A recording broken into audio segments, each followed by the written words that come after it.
This is Papa Smurf. You're listening to Our Lifestyle, the podcast, with ODB and the Mayor.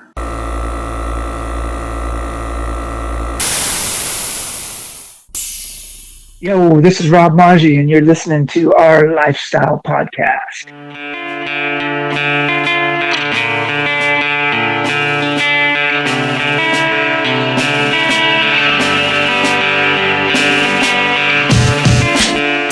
Yo, as we get started, we want to thank our title sponsor, Scrapin' the Coast. You can visit scrapinthecoast.com for more information. Their next event, 22nd annual, is going to be the last weekend in June. They haven't yet announced it for 2024, but rest assured we will be out there. One of the biggest, baddest shows in the country. Get ready for more information coming soon on Scrapin' the Coast. Tap on the hashtag #ScrapinTheCoast for more information. We appreciate the continued support of Custom Car Show Productions. Yo, it's Our Lifestyle Podcast, episode 349. It's 2024. We're going to bring you not only the audio segment via your favorite podcast app, but keep it posted to YouTube where you can actually watch this video. So you'll see us. You'll see that there's not a lot of puppet strings going on. Mike's over there pulling them. I want to thank our title sponsor, Scrapin' the Coast. You heard at the top. We'll be out there in June. We'll talk more about it. But first, Biggity Mike the Mayor, I saw you just a moment ago take a swig off of some Jack Daniels. How you doing? Dude, life is good. It is Eastbound Getdown week. It's not just a weekend. You said it's Eastbound Getdown week, right? It's Eastbound Getdown week, baby. And we are so excited. We can't wait for the weekend because, hey, I've gotten so many phone calls, so many messages.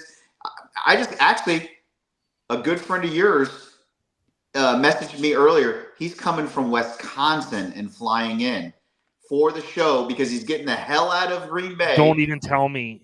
Does his name rhyme with Tice? Tice? No? No. Okay. You honestly don't know the guy, but I was just saying he was a friend because he's a Green Bay Packer fan because he's from Wisconsin. So yeah, we gotta talk about that. He's excited. It's his first time. He can't wait to see the mini trucks. He's getting away from all that snow. They're getting like 3 foot of snow this weekend or some crap. What's that? I don't know. So he's coming to Florida. What better time to come to Florida than to get away from all that snow and to come to a damn mini truck show? It's exciting as hell. We're going to raise the roof at Sinners and Saints because the Atlantic Truck Meet, the big homie, Mark is going top ropes on him. Yep. Atlantic City Truck Meet. Atlantic City Truck Meet. But here's the thing. Mark, the word on the street is Mark said that he could take Hank down in a headlock. So I told him, I said, if Mike ups the insurance, because I got to get with you. If we up the insurance, that I got a wrestling ring I'm trying to bring. I don't know if you're going to let us set it up. That's the big thing. Because Glenn said that he wants to get in it. Well, hey, if you're bringing it, we'll set it up. How's that? Oh, boy. Okay, so Mike, for those scoring at home here, I mean, dude, I'm going to rattle this off because I was thinking about this today. Okay. So far, if I was a betting man, I would say I think we got 11 states that are going to represent that we know of. So we got Florida, of course. Florida man, a.k.a. Mike Murray, is going to be representing.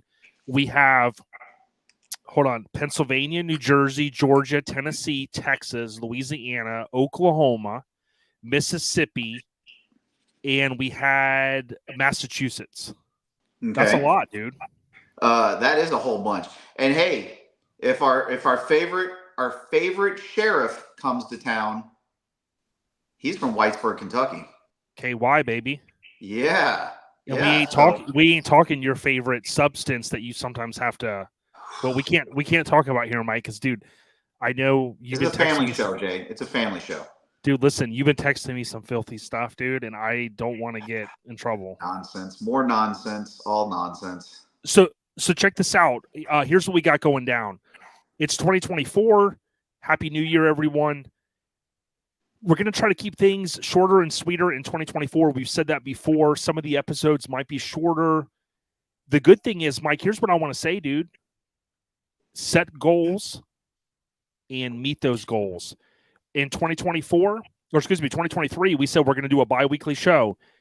We did not miss one episode every other week. Now, we gave you one period where we did the one in between as well. So we gave you 3 in a row. So we technically gave him an extra one. But Mike, that's what it's about, whether it's professionally, in the truck scene, family-wise, set those goals and make them happen. 2024 is a big year. I always tell people, use your notes, write it down, whatever you want to do. I'm a big list person. Mike knows this. Yeah, I got a crazy list for every shows. Vape juice, scratchers shooters, are must. all kinds of crazy stuff, the Mizags. But at the end of the day, dude, you set those goals, you can X them off. That's what we're going to be doing this year. Mike, this weekend is EBGD, also known as Eastbound Getdown. I know that you're excited. Kim, Shannon, John, you guys collectively have put a lot of work into it. What's the buzz right now that you're feeling as you get sideways into the weekend? Bro, it's I just got off of a podcast. So guys, do me a favor, go check out Big Jeff Audio. They're the presenting sponsor this year for Eastbound Getdown. And that's what's up with the chain. It's his swag pack, Big Jeff Audio. I want to thank those guys. But this year is year 3. And the amount of emails, the amount of messages, the amount of text messages, and I'm just looking forward to Friday, man. Friday is going to be such a good day. Friday, of course, is setup day, but there is a lot of people that are coming into town on Thursday and are getting ready and set up on Friday, ready for the show to happen Saturday and Sunday. And there's going to be a lot of people in town early. So if you plan on coming in to Eastbound Getdown and you want to come early, come on down early, because there's going to be a lot of mini truckers already there. And there's going to be a lot of them that are actually going out to the beach on Thursday. And if you're not at the beach, come hang out at the hotel, because there's going to be a lot of people there on property at the hotel already. Remember, guys, we got Jay had mentioned the Saints and Sinners grill, a bar that's right there on property, but we also have Hooligans that's right there, and we also have the Colts Pig Stand that's right there. Great food at both places. The Hooligans, you can actually go in. It's a big, they got the TVs, great food, great beverages right there on property. Everything is right there, guys. So you can't miss out. It's a great, the beach is, I want to say 7 miles straight down US 1. So you runs you right into the beach. It's a spot you don't want to miss out. Yeah, so if you are hearing this and you're a stone's throw away and you said, you know what, I want to get out of town, it's Eastbound Getdown, G-E-T, Getdown Show. So Eastbound Getdown Show altogether. You can find out more information. Mike, one of the biggest things we continue to hear is folks go, hey, all these shows are sold out. Can I get in? Bottom line is they can arrive day of, even if they're local, and they can stroll in. They just got to pay their fee. Yes. Obviously, we do a pre-registration like every other show. We give you a cheaper price to pre-register. Day of, we have a purple parking section. We have the red parking section. We have the pavilion parking section. So we have 3 different areas. And, of course, we have the stereo portion. So you choose which section you want to go to, and there's a price tag on each one. Pavilion parking is $120. The red section is $75. The purple section is $65. And the audio portion is $60. So you have plenty of options. You choose where you want to go, and you can come in on Friday. Go ahead and pay your registration, get your window sticker, get your armband. So when you stroll back in on Saturday, or it's much easier when you come back in on Saturday if you already got all your window stickers and your armbands. But if you come back on, if you get there on Friday, you can even leave your car there. We have overnight security. We got plenty of trailer parking. Everybody's asking about trailer parking. We have plenty of trailer parking. It's going to be back where the spectator parking is, the same spot that it was last year. I don't know if you guys weren't there. There's going to be plenty of signs on, there's a map on the website, on the event page. It shows you, it tells you where it's at. But once you get on property, there's going to be signs. There's going to be people running around in the red shirts. You're going to see them all weekend long. It's the staff, it's the crew, it's the family, and we're all there to make sure you guys have a good time. Mike, I got the official, you don't know this, I stole your SIM card. I got the official Eastbound Getdown phone right here. I mean, everything is getting piped right in here. And we just got a late breaking question. This guy says, hey, can I show up on Saturday? He said he's got about 60 feet of that yellow police line caution. He said he wants to basically just like rope off a big area for about 30 of their club members, but they have to all get there at the same time, right? Absolutely, especially on Saturday. Yeah, he said that they haven't registered or anything like that. They roll in together, park together. It's real simple. Yeah, he said they're driving from Hialeah or something, right here, right on the official phone. Yeah, so, no problem. No problem. Okay. We'll take them. The girls will take good care of them there at registration, and you just roll in and they'll get you taken care of. So on this episode, you may have seen the thumbnail. We're going to have Phil Rush on. Phil is an OG mini trucker. You're going to be blown away at all the stuff that he's done. He also had a cover truck, technically once, but technically twice. We break the news to him, something that happened 20 years ago this month. Stick with us to the end. I'll also tell you how many Toyota trucks grace the cover of Mini Truckin'. So you got to stick with us to the end, and I'll break that news to you guys. Mike, the overview of this episode is brought to you by our family. I know they can't make it this year, but Hammered Weekend Wear, if you want to save some money and go to HAMMERD, weekendwear.com, Mike, they've got the kind of the open enrollment. And if you get in on the subscription, that's officially what it's called, whether it's a banner, a hoodie, a tank top, shirt, you name it, you'll be able to save some loot, Mike. And, that's a New Year's resolution for me. Eat out a little bit less, be a little bit more mindful of some of the spending. People keep hacking my eBay and they're ordering all kinds of weird things that are arriving here, records and cassette tapes. I told my wife, I said, there's got to be, it could be Hank. What about that transmission? Did that transmission show up that you needed? Nah, didn't. No? Shit, okay. Oh, aren't you bringing that back from with the Lacucci weekend this weekend? Oh, wait. I was supposed to bring. All right, my bad. Yeah. My bad. I'll take care of it for you. No problem. Oh, yeah. So, Hammered Weekend Wear, again, thank you for the support. Mike, I got one question for you. Are you ready? Now it's time to get serious. Hey, now, guys, y'all can see the no cheating going on, all right? When I get it wrong, I get it wrong. So, all right, let's do this, Jay. Okay, it's a two-parter because it is 2024, so we want to give you an easy one and maybe a harder one, Mike. You know what I'm saying? You know what I'm saying. So, on the famous show that featured Tim the Toolman Taylor, okay, what was Tim the Toolman Taylor's neighbor's name? Oh man.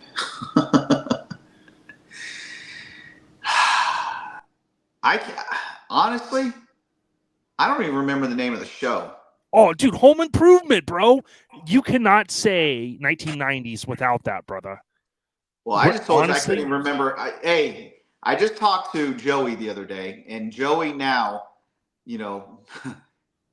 he's beating the crap out of the Dash. Oh, dude, the Dash is out. He ripped it out. He sold the truck, dude. Oh, hey, guess what? The truck's going to East. So finally, he sells a truck, and the truck's going to be at Eastbound Getdown this weekend at Destination Daytona. The Dash is out, I've heard. Oh man, hey, I'm wrong again because I have no idea. I don't remember. I know Tim Allen. He was the guy that was the actor, right? Wasn't it Tim Allen? Remember when he needed the good life advice? He'd go out back, and you could never see the guy's face. You could only see half of it, kind of like this. I mean, dude, I don't know, man. I really don't. It was Wilson.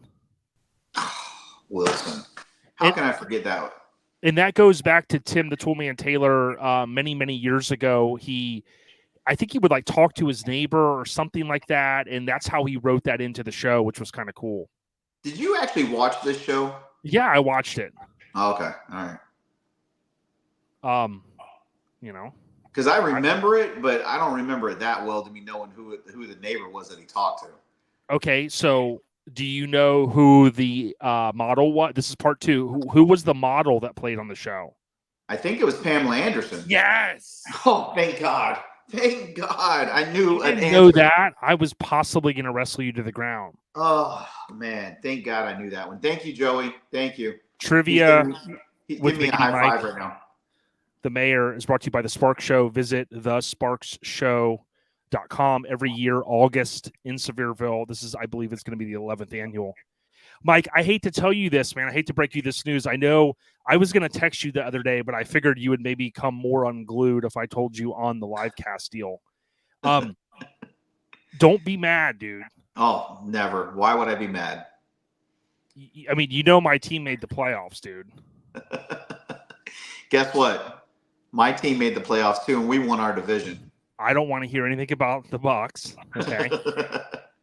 What if I told DJ you Maddie Mays is got? pushing What if fast I forward told? right now? Fast forward. What Fast if I forward. told you Maddie got us tickets to go to Dallas, dude? Wow. What would you say? So you're not going to be able to make it to Eastbound Getdown this weekend? What would you say? I would say fucking have a good time, bro. That's why I was testing you, because I thought you were going to come unglued and you get a tick mark. No, I'm coming to no. Eastbound Getdown. No. I would go to Dallas and watch the Green Bay Packers and the Dallas Cowboys play before I go to damn Eastbound Getdown. I told Maddie this guy will start a Texas tornado that will be freaking bellowing smoke. I said I'll never hear the end of it. But, hey, I just want to let you know, I may have to peel out of town a little early on Sunday. I'm still going to get all the coverage Friday, Saturday, Sunday morning, because you know where I'm going to be at 4:30 on Sunday. Where are you going to be at 4:30 on Sunday? Right out here on this couch. No. Tuned in to hopefully the pack. Dude, you cannot tell me Jordan Love did not exceed expectations. Absolutely. And actually, I seen a thing today that said the Green Bay Packers are the youngest team in the NFL history to make the playoffs. Since they've been keeping that stat since the 70s, which I'm like, dude, who are these stat keepers? Dude, what a dumbest stat ever. Who cares? Yeah, just go out and win, okay? Just go out and win. Hey, go Pat, go. Go Pat, go. Go, my man. And best of luck to your team as well. Check this out, Mike. ODB Live and Uncut. I just want to tell people, let the good times roll this year. And I want to also tip my cap to Joey Dilworth at Get Decked. Did you see the attitude check? Artwork from Graphic Disorder. Yeah. I mean, come on. Graphic Disorder. They come through every time. They never disappoint. Listen, I said this last year. I got to do better. If we don't cover a show, it's no slight against said show. There are a lot of shows out there, and I don't even know if I'm going to keep up with the calendar as close as I did last year, because I don't know if anybody really. I think most people get their info from Facebook in terms of you can go on there and go to the calendar and see all your events. But I failed to talk about Joey's show last year, and I want to let him know I appreciate him. Attitude check. I always want to say altitude check, but it's attitude check, Joey Dilworth. But Mike, most importantly, if you're a show promoter like Eastbound Getdown, or you're a brand and you want to get some skate decks, everyone loves displaying these things in the man cave, the Wool Man Caves. Hit up Joey Dilworth. And Mike, you just got to plan ahead, because Joey's got more and more orders coming in every year. That is correct, because the decks that you're going to see at Eastbound Getdown, they are from Mr. Joey Dilworth. Yep, and they're they're what, like how much are they? $10?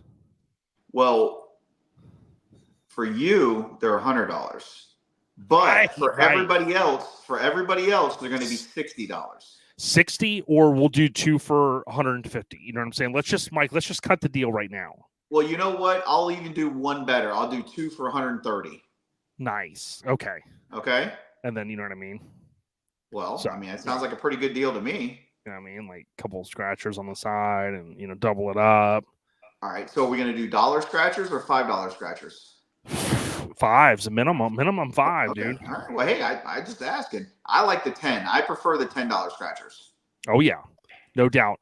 Again, thanks, Joey, at Get Decked. Hit them up if you want to get skate decks made. If you have your loved one that you want to put their vehicle on a skate deck, Joey will do orders as minimum of one, is my understanding still. But hit them up. Get with them. Get Decked _VA. Mike, the only scene update that I want to cover this week is something really I wanted to cover last week. I can't say enough that how excited I am about Mini Truckin Magazine coming back. Mm-hmm. They announced something big, and what was that recently that they announced? You can go out there and do what, Mike? Well, you can subscribe, and because we didn't talk about this before, hats off to these guys for bringing it back, 1, and 2, getting over 1,000 subscriptions already. To me, that shows that many truckers want and will support a magazine. And so hats off to those guys. Yeah, Logan Wade and Matt McCoy, they're really spearheading this. And I was on the phone. I can't talk about a lot of it, but with DJ Mays, right? One of our favorite DJs, DJing all these different shows.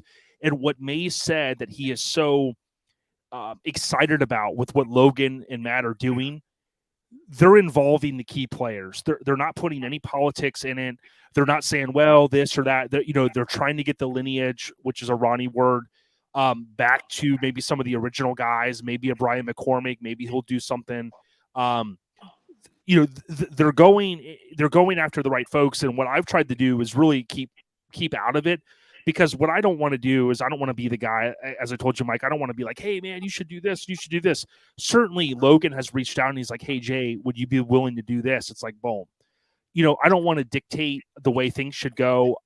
I truly believe we're in good hands, and I'm not talking about, Allstate. Allstate? Oh, okay. Because I got State Farm now. But the thing I would say is, I'm proud of these guys for doing it. They're putting their necks on the line. But I'm more proud or as proud of the mini truck scene, Mike. As you said, over 1,000 subscriptions. You could do the math, even if you're not good at math, and you could say, look, the capital is there. Hopefully this year they're going to produce the 3. We know they will. I'm guessing they'll go quarterly next year. We'll see how that goes. Let's not put the cart in front of the horse. We all know that they can do it. I'm excited. We're subscribers. Don't want any discount. Just want to support the cause. And I ask that if you can do that, remember what I always say, ask not what the scene can do for you. Ask what you can do for the scene. A little play off of the JFK, rest in peace, famous saying. minitruckinmag.net, Mike. That's all they need to know. $25. You know what I'm saying? Well, I know exactly what you're saying. And then also, I know that they put a thing out there about ads in Mini Truckin Magazine. So if you're a business, you're a company, you're in the scene, be a part of it and go out and put an ad in that magazine. That'll also help support that magazine as well. And let's say you're a little low on the cash. The holidays are just past us, and you go, yo, I want to support the cause. minitruckinmag.net. You could buy a sticker as low as $5. They have 3 different colors. Again, they've got the right players involved. I think this can really grow, and we're excited to see what they do for our truck scene. Well, hey, Jay, with that being said, since you brought up Mini Truckin Magazine, we will have at Eastbound Getdown Mini Truckin Magazine pick that was painted, designed, put together, made up, whatever you want to call it. Absolutely beautiful road sign best of pick by none other than Thad Cunningham. And that's going to be given away this weekend at Eastbound Getdown. And our girl Michelle Boone is going to be there representing Mini Truckin Magazine, and she's going to be making that pick. So make sure you guys are there and got those rides cleaned up and ready to be shot, because she's going to be capturing features for them as well. Yeah, and rest in peace to Michelle Boone's. Was it her mother? It was her mother, yes. That passed away. And, Michelle, we know you and Dusty may hear this as you drive down. We love you guys. You guys support the scene. I know it's tough to lose a family member, a parent, any time of the year, but around the holidays, we know it's extra difficult. So keep your head up, girl. We see what you're doing. The scene needs people like you, and you guys are good kinfolk. And Mike, you didn't pay me to say that, right? No, I did not pay you to say that. Did Dusty pay you? Dusty paid you. No. Definitely Boone's did not pay us anything to say that. I know. But definitely look forward to seeing her, so I can give her a nice big hug this weekend. Oh, yeah, no doubt.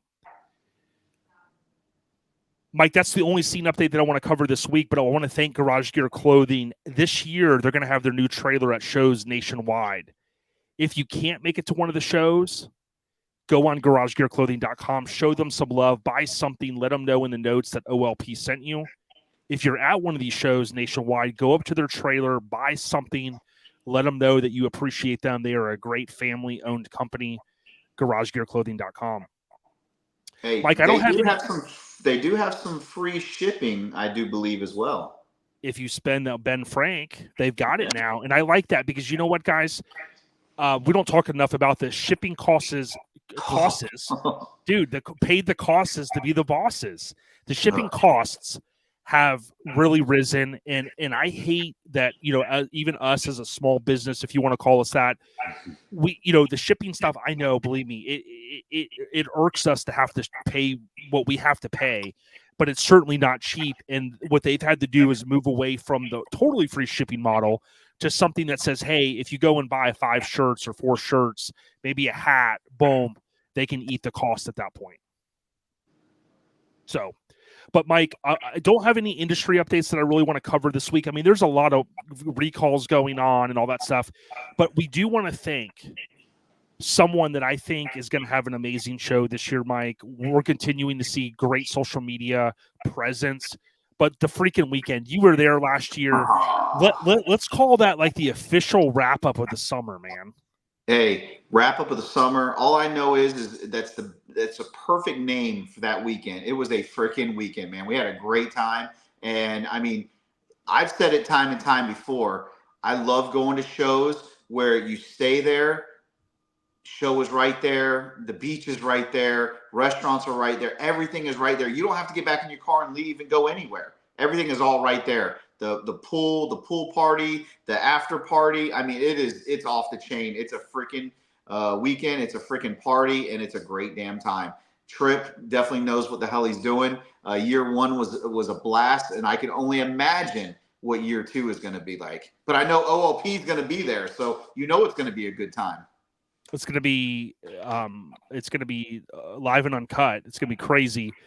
Mike, I'm also waiting. Someone that was there has footage of you breakdancing. They said you were shot out of a cannon, and I'm trying to get the footage. They said that you would lay down the cardboard and all that, but I don't know if we're ever going to get it. Well, supposedly I was told it was sent to you, and I don't know if you received it or not, but they told me that they did send it to you. Dude, And then I was also in the belly flop contest, because there's also a belly flop contest at the after party. And so, that supposedly they sent you the footage of that as well. Yeah, I've got a BlackBerry over here. That's the official Eastbound Getdown phone, so I can't even get like text messages anymore or anything. You know what I mean? Oh shit! Okay. The BlackBerry service is all shut down. So, well, hopefully we have a good enough year this year where we can upgrade the BlackBerry to at least an iPhone 7. Yeah, just go buy a shirt at Eastbound Getdown, buy a sticker, buy a skate deck, because you guys have a very a plethora of merch. Are you doing the special hats and stuff too? We got beanies, we got hats, we got skate decks, we got stickers, we got license plates, we got shirts. We got it all covered there at Eastbound Getdown, buddy. Now, the freaking with an IN, so leave off the G, thefreakinweekend.com, Mike, they also have the new Biloxi Knights in the freaking jerseys. So this, I think, is going to be one of those things that, especially us in the South, you think about baseball being down here, the warmer weather. I know it's in Arizona too, but, in the southern states, this is something I can get behind. I love a nice jersey. And these jerseys on the freaking weekend look damn good. So shout out to Trip. And you can go on here and book a freaking room. I mean, dude, how cool is that? Bro, I just love the way he's used freaking for everything, and everything that he advertises. It's perfect. I mean, it's the perfect name. It's the gimmick, man. The gimmick is good. Dude, don't be saying that word too loud around Shannon, because I heard back in the day that like you were freaking, like back when Bubba had sponges and stuff, the clubs and stuff. I heard you were freaking you were freaking getting crazy. Yes. So I know that word sometimes brings up like PTSD for her. You know what I mean? Oh, absolutely. Absolutely. But that's all right. We won't talk about that. Yep. So, Mike, next we got the show updates. And look, we may be missing something here, but all I can think of on my head, off the top of my head, is we've got Eastbound Getdown this weekend, which is in Ormond Beach. Technically, it's Destination Daytona Complex, and it is a Harley Davidson. I think it's the largest one. It's the world's largest Harley Davidson dealership. Yes, sir. It's right off of 95. You can't miss it. You could go there, like after you buy your Eastbound Getdown merch, if you want to go get, like a vest or gloves or whatever, you can just kind of walk in there. But after that, Mike, we've got After Dark. And that show, obviously, kind of comes from the realm that you and your team would put on in the past. We've talked about that show has been passed off and sold to some new folks, and they're going to be putting that on pretty soon. Yep. Yes, sir. And hey, OLP is going to be there, man. So it's going to be a damn good time. But who doesn't like going to a nighttime show? You ain't got to worry about it being hot. That's for damn sure. So make sure you guys go out and support the After Dark guys.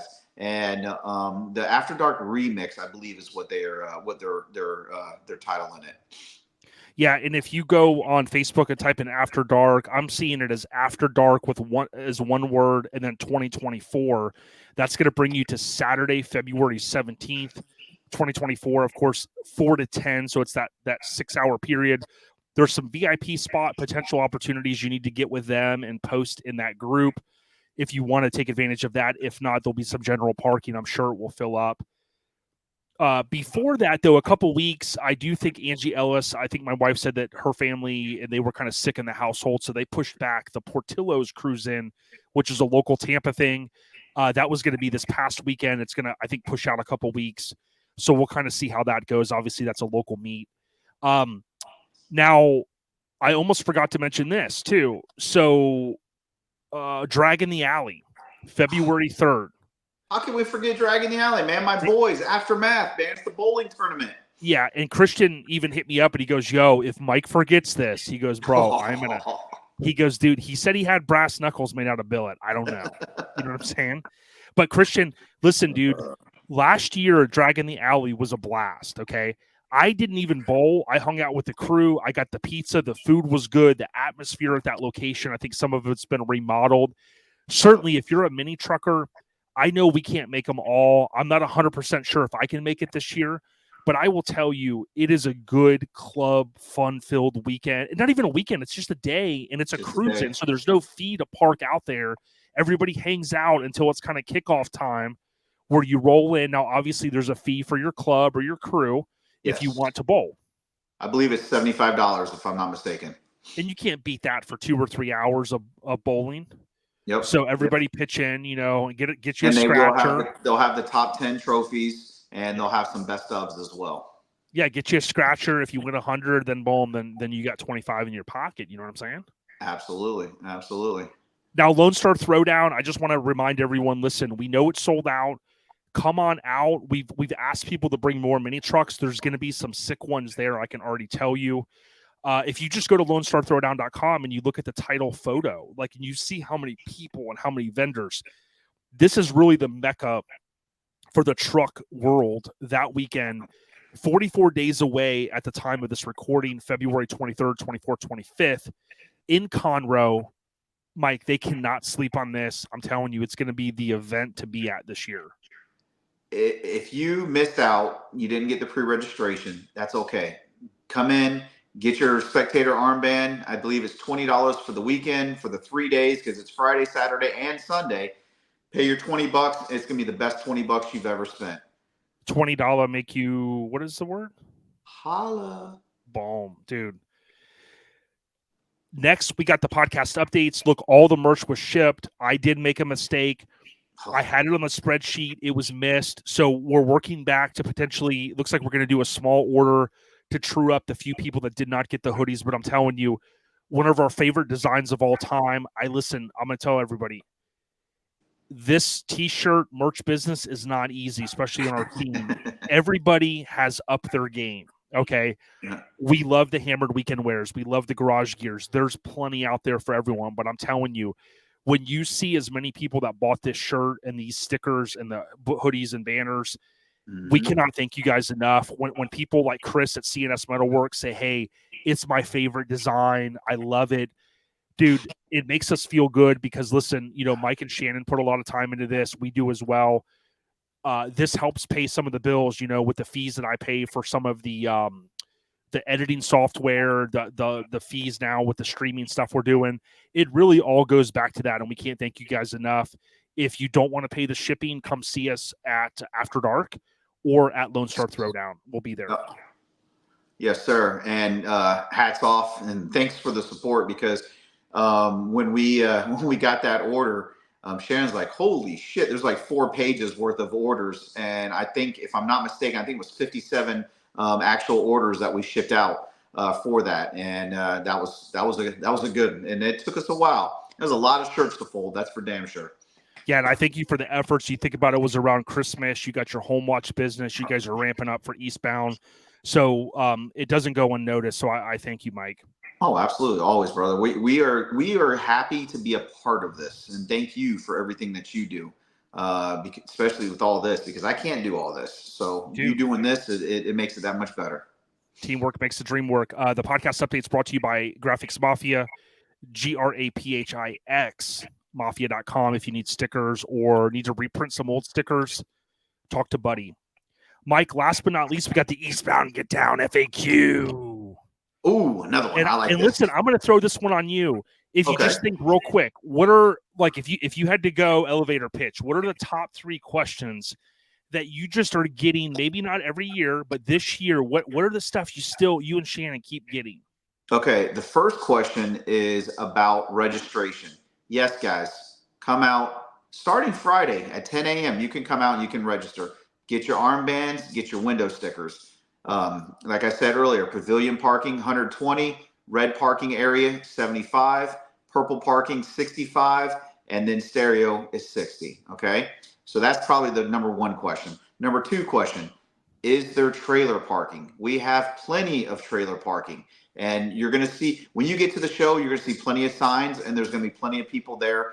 The crew, the family, the team, whatever you want to call us, they're going to be there to direct you and lead you in the right direction. Right. So you're saying when I pull in the parking lot, I shouldn't just immediately, because I got a flip phone, Okay. I shouldn't just flap the deal open and look for my speed dial and call Mike Burry and be like, hey, man, I'm here. No, you don't have to. Where do I go? You don't even have to waste your time to do that. You just follow the signs. There's plenty of signs that are going to be out there. Signs. And yes, follow I didn't the know signs. there were signs. Dude, there's going to be signs. I'm telling you. And then all of our guys are all going to have red hoodies on. Okay. And red shirts, red hoodies. And if you can't see the signs or miss the signs, just look for one of those guys and they'll be able to help you. We're going to change up a little bit. There's going to be a little bit different as far as where the food vendors are going to be set up this year. The vendors are going to be set up a little bit different this year. So you guys will notice we got more parking on the red section area because a lot of people want to park on the red side around the pavilion. We will have a few spots available for the pavilion. We opened up some more spots. We actually do have some more vendors underneath there. Don't forget about our club challenge. We have the club challenge, and basically the club challenge is there's a list, and it's all over social. It's all on our social media. It's on our website. It's on our event page that you can go, and it's to help our charity. Our charity is Sophie's Dog Rescue, and the club that brings in the most items that's on that list is going to win a $200 gift card for Hooligans that's right there on property, and they're going to have a table for you and your club 7:30 Saturday night, a section already roped off. You just come in, hey, we're the winning team, blah, blah, blah. And then they're going to show you where your table's at, and you'll have $200 to spend for you and your club there Saturday night. And the Hooligans is right there on property, so you don't have to go far. And so we're going to do that. We're going to do the decks for dogs. So it's also, we got all these different artists that have painted all these decks. They got the Slamfest logos, all kinds of different ideas. We've been posting all these different decks up on the pages as well. And we're going to have that auction on 1:30 on Saturday. All the money that's raised from the Decks for Dogs is going to go to Sophie's Circle. And Sophie's Circle is a dog rescue. It's a local not-for-profit dog rescue right there in Ormond Beach. And they come out. This is the 3rd year that they're going to come out. And last year, I believe it was $7,500 that we raised for them. And now they're going to come back out. And plus, I believe over 1,500 items last year as well. So we're going to do that again. And of course, don't forget about our pre-party on Friday night, because that was the other question. Where's the pre-party Friday night? It's right there on property at Saints and Centers. And of course, it's sponsored by Atlantic Truck Meet, Atlantic City Truck Meet. And of course, Mark is going to he's coming down. He actually talked to me earlier. We're going to have a cornhole tournament there as well. And we're going to have DJ Mays there playing. And that's going to be from 7 to 10 over there at Saints and Centers. So make sure you guys are over there for that as well. Yeah, we got to thank CNS Metalworks. Again, CNS Metalworks, CS-Metalworks on the web, or CNS Metalworks on Instagram. If you need air suspension, including AccuAir, Universal Air, bags, hit up Chris and he'll take care of you. Mike, the last question I have is, I've been getting these direct messages, okay? And I know you and Shannon aren't busy at all, but these people keep, like, have you guys been just proactively messaging everybody? It's just going, hey, We need hey, can you send a cash app $50 right now? Jay, I have to say this has been the worst year as far as these scammers, these troll, whatever the heck you want to call these guys, and it's been all over the event page. And I actually had a guy call me, or actually email, "Hey, can you call me, please?" They came to this. They've been to the show the first 2 years. You guys were super nice. Met you at the show. You guys were super nice. Never asked for any money other than when you pre-registered and so on. I've been emailed and emailed and emailed and private messaged asking that you have to send. Guys, we are not going to send anything to you asking you for money. So please do not send nobody money. Okay. Eastbound Getdown is not going to ask you for money or send you messages or private messages telling you you have to message up, you have to send us PayPal or Cash App, because it's been Cash App. We don't even have Cash App. We have PayPal, and everything's run through PayPal. Can you cash out me some money, a couple bucks just for the weekend, man? Oh my God, it has been insane. So yes, guys, please do not send nobody money. Yep, and don't send. Listen, I'm going to tell everybody this. Look, this is a public service announcement. Listen, please, if you get text messages, your UPS couldn't be delivered, all these links, be careful, look at the links. And I'm telling you guys, spend a few minutes, turn on the two-factor authentication. It's a 2FA is the acronym. Sometimes it's called multi-factor authentication, MFA. There's two acronyms. Turn this stuff on. I'm going to tell you, he may not want me to mention this, but my buddy Kirk went over to Mecum. That doesn't really have anything to do with it, but he took a couple photos and he went to send them to me, and he realized he was signed out of Messenger, and he's like, "Well, that's weird." Try to go to Facebook. He signed out of Messenger. His Facebook got hacked, and I'm telling you, Mike knows. Just trying to reset a password. You get into this, somebody steals your account and then they change their password and stuff. When you have that two-factor authentication turned on, even if you go to change your own password, it sends a text message to you. They're not going to be able to clone your phone and somehow, unless they steal your phone. But think about it. You're going to have your phone with you. So if you have to change a password or someone steals your password, however they do it, when they go to change it, it's going to send you a text. And it's like, was that you? No. So I use the Microsoft authentication app, but I'm telling you, I hear more and more people. You could see it on Instagram. If somebody puts something up, "Oh, I just made $1 million on Bitcoin and I paid off my house," immediately report the account, unfollow. That account has been hacked. And I'm telling you, more and more people are getting hacked. And I just try to tell people, turn on the two-factor authentication. That's my public service announcement for this week. This is like the other day I told you, I got the text message and phone calls from PayPal, supposedly PayPal, and it wasn't even a real person. And they wanted me to send them this code. That they kept sending me this code. You sent it right away, right? Oh, I sent it right away, absolutely. And for some reason, I don't know why, but all my money in my PayPal account was gone. So what did you send?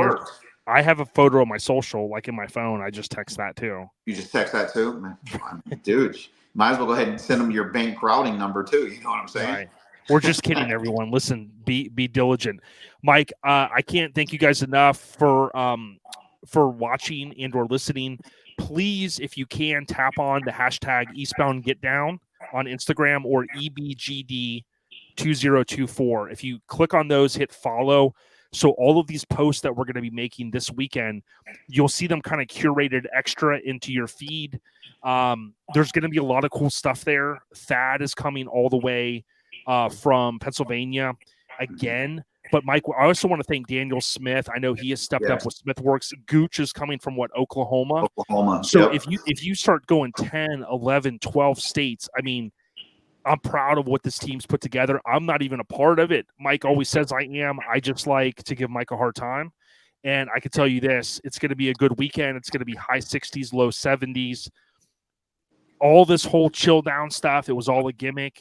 We're eastbound and sunshine and down in this weekend, dog. You know what I'm saying? Hey, that's what I'm hoping for. And I definitely want to, give a shout out to, of course, Big Jeff Audio is our title sponsor. Eastbound Getdown is powered by AccuWear air suspension. They're going to be there. Lowrider Depot's coming all the way from Mass. So Nick's going to be there. Stingray Chevrolet, once again, sponsoring and supporting us. They're our stage sponsor. Rogue Car Audio is going to be there. As always, they're our stereo sponsor, title sponsor for our stereo portion. So guys, we got some great people coming out here. We got a lot of vendors this year. We got a lot of food vendors. So make sure you guys come out, support the vendors, come out, have a good time. And it's going to be it's going to be great. I can't wait. All right. And before we wrap this segment up, I just want to let everybody know we're going to have Phil Rush on, and this is his truck. So if you happen to be watching this on YouTube right now, Costly Obsession, September 97 cover truck. Stick with us to the end. Again, I'm going to share with you guys and ladies how many Toyota trucks have graced the cover, including what number in that total Phil's was. So with that being said, Mike, I hope that you guys have a great weekend. We'll see you, and go Pack Go. I know you want your Bucks to win. Stay on the rise, everyone.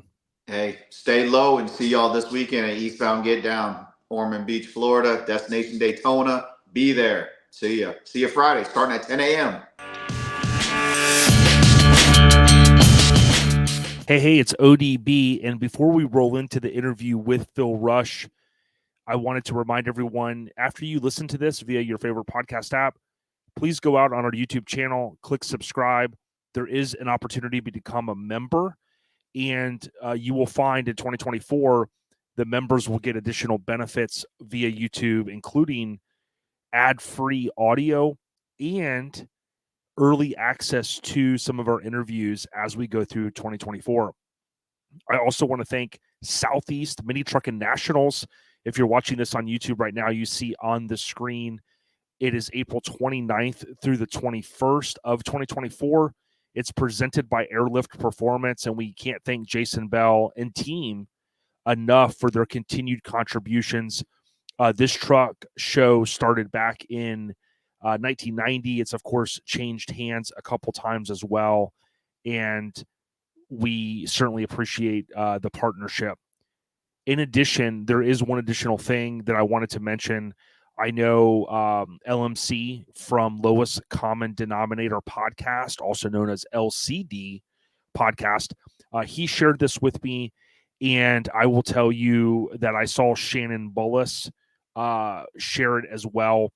The lady that was behind Mini Nats, I think it was Charlie's wife, she has passed away. So I'll share a little bit more information on the next episode, but she really was a staple in our scene. And my understanding, again, in the past, LCD podcast has broken this down. LMC, which is Lee, he has also broken this down in the past. He knows a lot of that rich history from this area. But of course, I think they went through the divorce. There ended up being 2 shows back in the day, for those that remember, and that led to the competing shows, I guess you would kind of say. But rest in peace to her. Again, we will share more information. I would jump over right now and show you some of what was shared, but I'm actually, you know what? Let me do that really quick, and then we'll get into the interview. I'll jump over on my Facebook. I didn't have it prepared, so here you go. As we wrap up the segment, Sandra Thacker. She was 73 years old, and she passed away on Sunday, January 7th, 2024. So rest in peace to her. Again, thanks to Jason Bell. We'll be at Mini Nats. We do know that the admissions are sold out, right? The registrations, if you will, but you could still come out. It's free to cruise. You can spectate. There's going to be tons of awesome merch via Mini Truckin Nats and the Mini Trucker Union, right? That's the same brand. So go show them some love. Without further ado, enough talking ODB. Let's roll into Phil Rush's audio. Again, if you're on the road listening to this, certainly go back and view it via YouTube as well, because you're going to get a great visual of some of the stuff. And something we share with Phil that he did not know that happened 20 years ago this month as it relates to his truck that went to Japan. With that being said, I am ODB. We are here. Peace.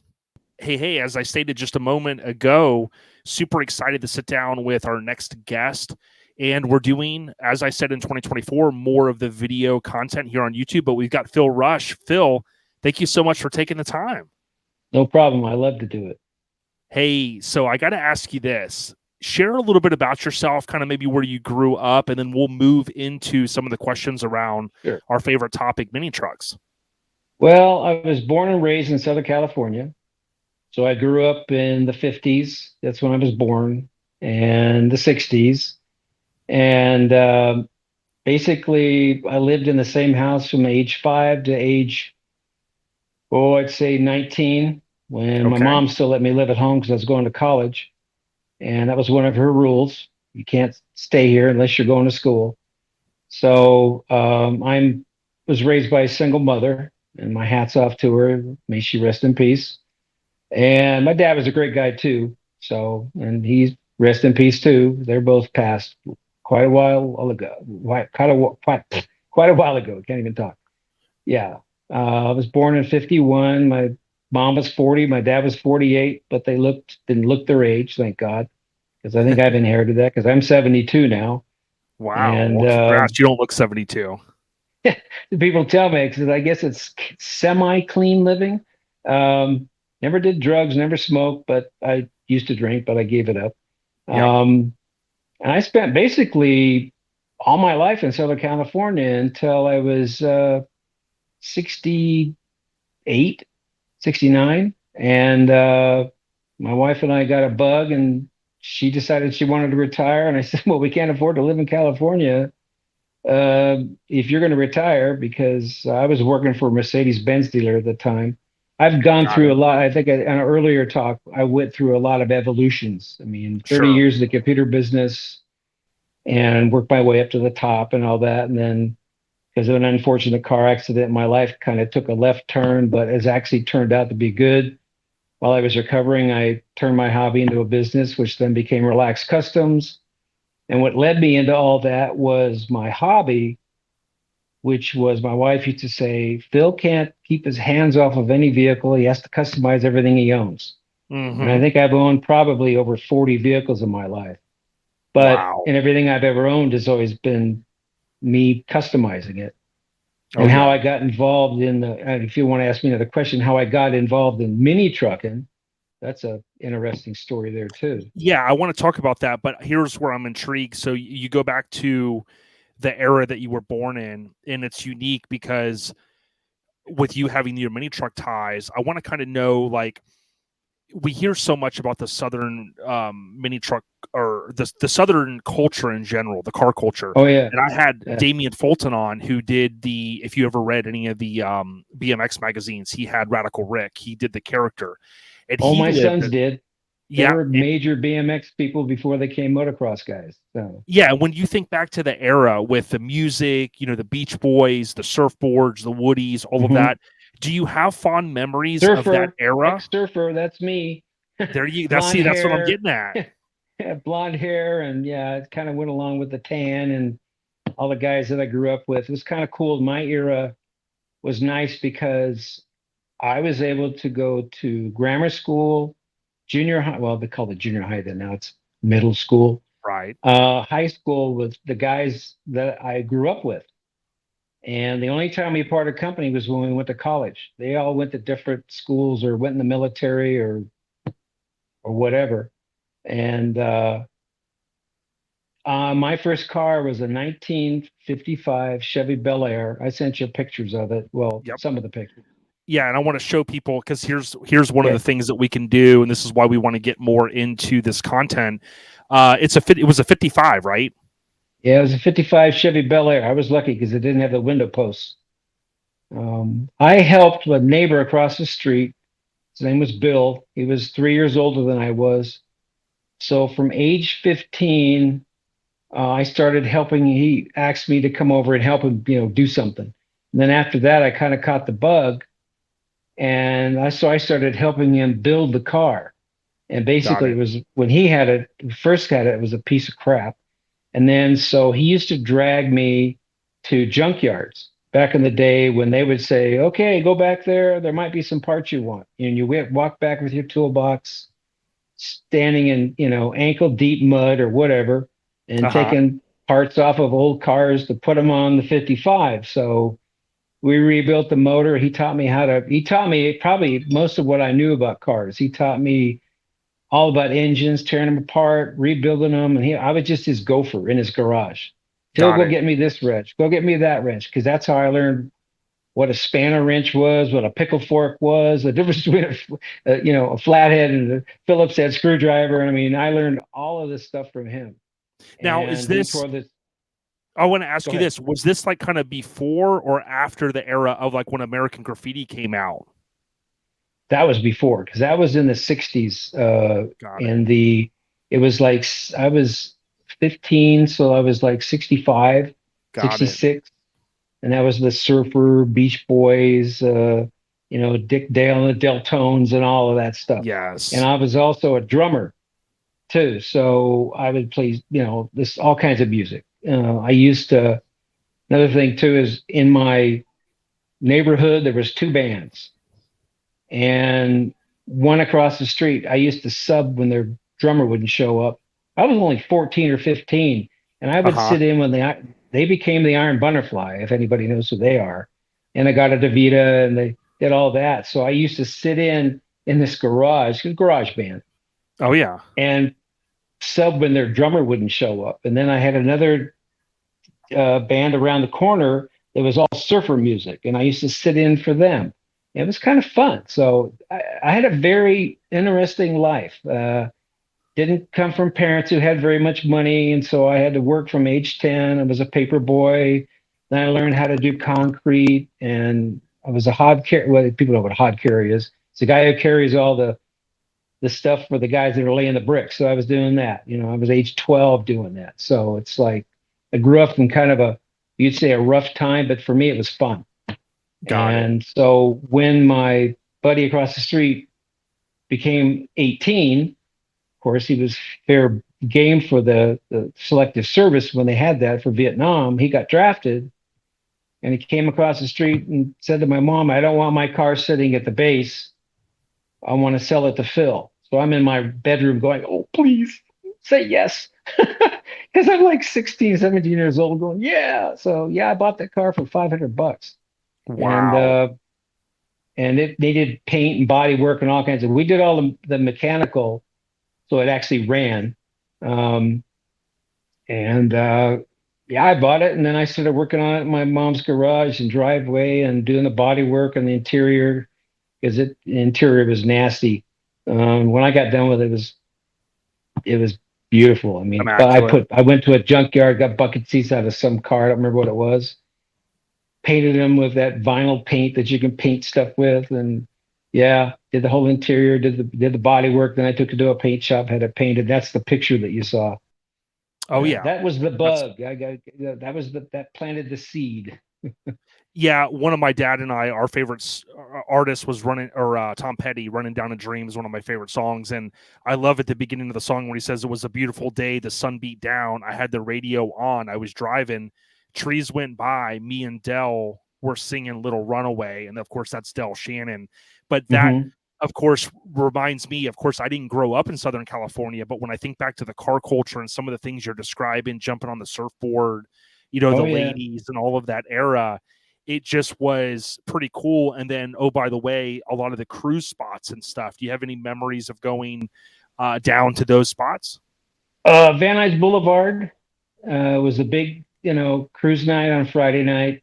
Yep. And because I had my car, my 55 Chevy, my next door neighbor, Rick Wilkins, who I grew up with, who still is my best friend today, he had a 56, and he painted it the same color as my car. I was like, well, that's a compliment.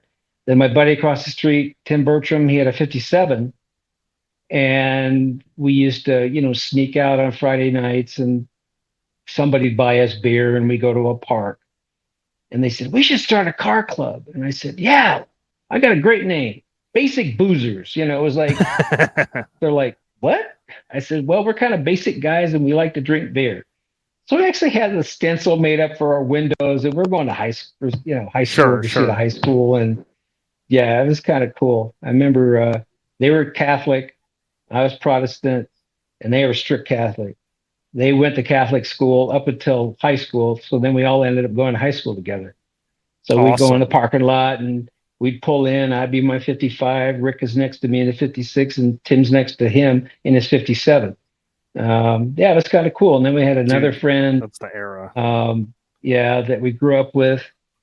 Um, uh, sorry, his first name was Tim Bowden, and he was really big into because I did all the shops. He did all the auto shop and metal Sure. shop and wood shop, and he had a '57 Nomad that he built with a 409, and it was like scary loud. I mean, he used to come down our street.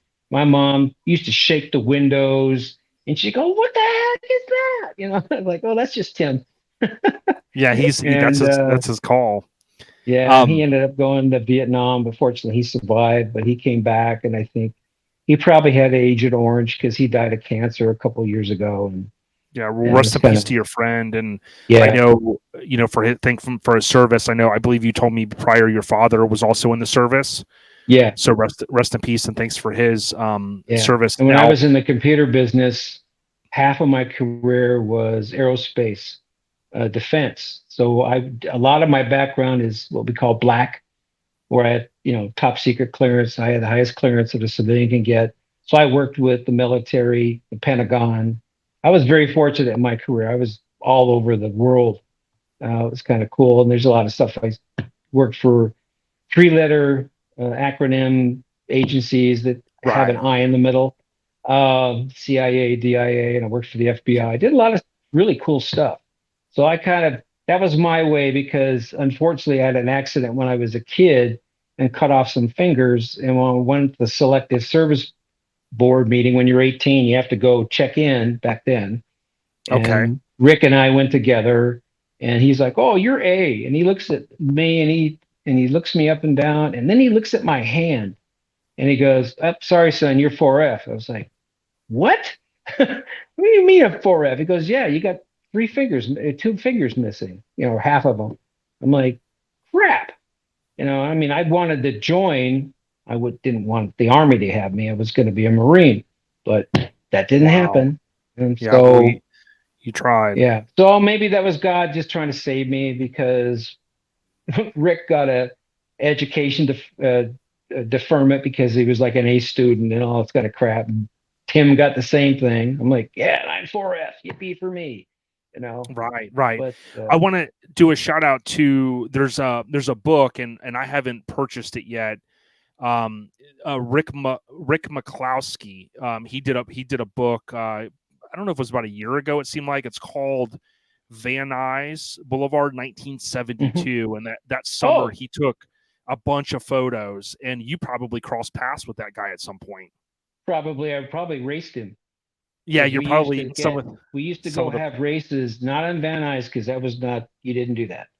I yeah, mean, we got it. pull up into Bob's Big Boy and guys look at your cars. Hey, you want to race? Like, yeah, sure. And we go down to this street called Topham, and it was right parallel to the railroad tracks. And yeah, Light that's them where up, we'd race. Cops wouldn't light even them bust up. us. It was amazing. They would leave us alone. Back then, they Oh yeah, just would leave you alone. Yeah. But we're talking yeah, with those are good times going down Van Nuys Boulevard. oh yeah, we're talking with Phil Rush now. This is the mini truck tie-in piece because we want to talk about his truck. Yeah. For those that don't know, we're going to get into this in just a moment. Phil's truck graced the cover of September '96, issue 57 in Mini Truckin'. But you kind of hinted there, and I want to ask you this before we get to the truck, Phil. Talk to us a little bit about, I understand that you were into models in terms of the little models, and Oh yeah, when I was obviously a you kid. talked about some of the car connection. But at what point in the 90s or 80s, do you get bit Hmm. by this mini truck bug? Are you seeing the guys driving the trucks after the crazy Well, gas stuff in the 70s? yeah, it was like not the paint job so much, but the mini trucking thing. And my younger son, uh, well, at the time, Jason was 17, 16, and he says, "Hey, because he was, even though all my kids, they started out in hoopties, because I said, if and we had rules in my house. If you were an A student, I would buy the car, pay for your gas, pay for your insurance. If you're a B student, you're buying your own car, I'll pay for the gas and the insurance. And if you're a Right, and C so on. student, I'll pay for your gas." Well, all my kids were A and B students, so maybe that was a motivator. But anyway, he came to me, Dad. He goes, because this is after he wrecked his hoopty, which we had customized. It was really nice, and then he Then he rolled it. Oh, well. So he says, yeah, my grades are really good, and I like to get this Toyota truck. I'm like, okay. Yeah, your mom had a Toyota and it was really good. Like, I'm like the old guy, the dad, I'm like 30, I don't know, 5 or something like that. So we go to this local dealer and I knew the guy, I knew the dealership and things. So he sees this truck and it was a red extra cab, just regular Toyota truck. So he's driving it to high school and all this kind of stuff. And he liked to hit shit with it. He either somebody would hit him or he'd rear end somebody. And after the second one, I said, okay, you're going to go back into a hoopty. I'm taking the truck away from you. Oh, okay. I see where this is going. And then I decided, I need a project. So I'm going to take this truck and I'm going to do something crazy with it. So I took the engine apart and I polished all the stuff and I did, the wire loom wrapping and all this stuff and I lowered it and I put a shell on the back and then I went to this car show. I'd never been to a car show as a participant in Okay. Ventura, and what the hell, So I entered it, and I won. And my wife's sitting there going, "Oh no, now it's gonna start." Snowball. She's like, "Oh my God, now he's gonna go crazy because I won." She knows you well, Phil. Well, yeah. And so I won $200 and a big trophy. And then I got approached by these young people. Like there was a group of 5 or 6 guys and gals. And they're like, we really like your truck. And have you ever thought about joining a truck club? I'm like, yeah, I was in a club when I was 17. And I'm like almost at this 40 point, years old. And got we're it. talking and and they went, yeah, we'd really like you to join our club. And I'm like, okay, we're having a meeting this Friday, whatever it calls Junior local one. I said, yeah, okay. What's the name of the club? And he goes, oh, Art of Noise. I'm like, okay. So I go there and I'm like, everybody's dad's age. I mean, like these are like 17, 18-year-olds, and I'm 39. And but they accepted you. Oh yeah, yeah, because they saw what I could do. They didn't really care about me. They saw the truck and they're like, that's your truck? But you're like old. Like, oh, you're like, I took old. it from my son, damn it. Yeah, I still told him, I said, yeah. So I was riding this is before it was in the show. Or actually, this was after it was in the show. I'm riding with my daughter, who at that time was like maybe 11. And she's sitting in the passenger seat, and I'm in my seat.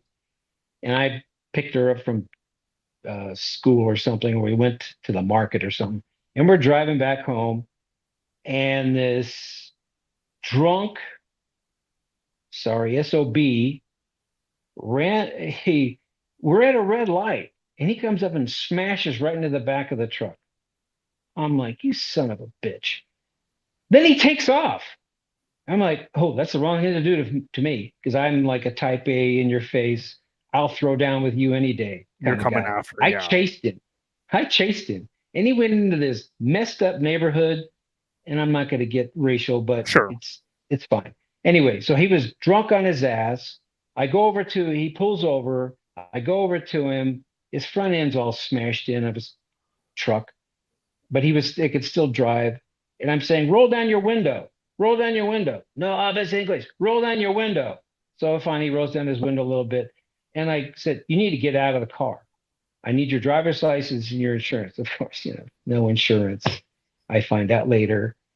So my 11-year-old daughter's sitting in the truck, petrified, because I had chased this guy. I mean, I completely forgot she was sitting there. I was so mad. He rolls his window down. I grab him by the shirt and I pull him out of the truck. This is when I was younger and in really good shape. And I threw him up against the truck and I said, you're drunk. So I got on the phone. I called my buddy who was a cop. And he says, Phil, you need to leave. You're in a really bad neighborhood. You need to leave. We're on our way. I'm like, okay, fine. So I cool down. I get back in the truck. And then I realize my daughter's there staring at me like, you're crazy.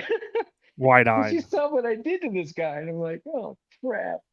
So anyway, so that's what ended up, I got the truck fixed and I ended up giving it the name Hexed Toy because it'd been hit on the side, hit on the front, hit on the back. So I said, this truck is hexed. I went, that's the name.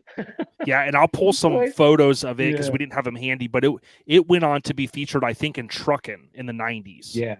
It was Truckin'. And that was the first time I was approached by a photographer and he says, yeah, I want to take a photo shoot. And I'm like, okay. He says, yeah, when the show's over, this is when we were I think we were in Arizona. And it was at one of those 3-day truck run things I went to. I went by Probably like myself Spring because Splash or something, yeah. yeah, it was Spring Splash, yeah.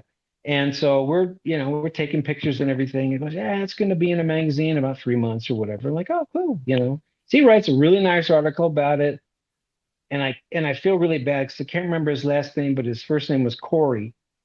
And you believe he may have passed away?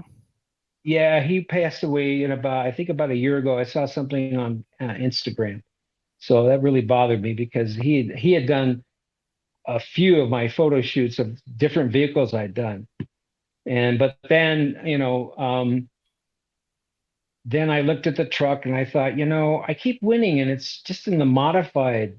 And I like challenges. So I said, I don't really feel challenged. So I would see all these other trucks that were just crazy, because there was another category called wild.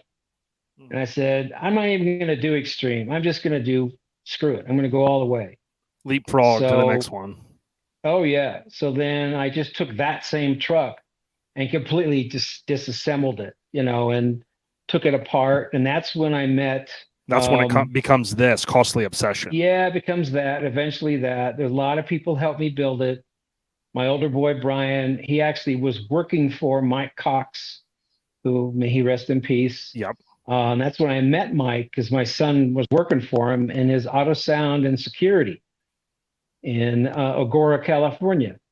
And so I rolled in there with a truck and I said, and they saw it because by then I had another friend of mine, Brian Genro, who was in not San Diego. Negative. He was in Escondido. Escondido. So I met him through another friend. And what he had done for me previously, so I knew Brian, is my son Brian had a mini truck when he was going to school in Arizona.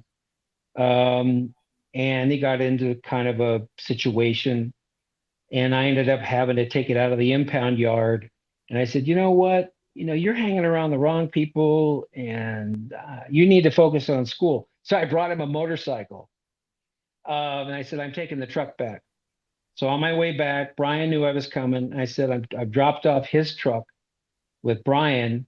And I said, I want you to take off this cheesy ass ground effects kit and I want you to bag it and I'm going to turn it into a show truck again.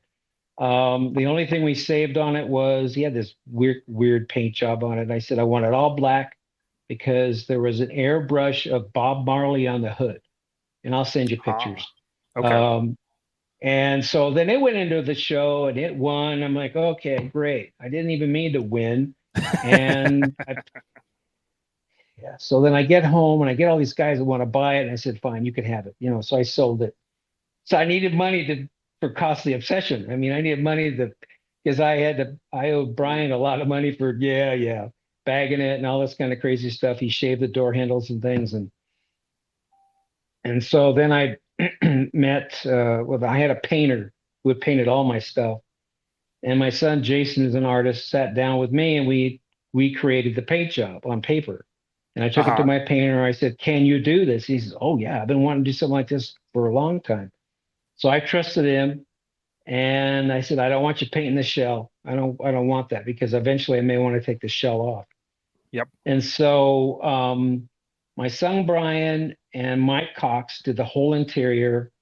They did the back and the bed. They put in this crazy Sherwin Vega dual 12s in a box with this weird sound chamber. That's when I started learning a lot about stereo systems and stuff. And they see the bed. and all that. My son Brian did all that sculptured work.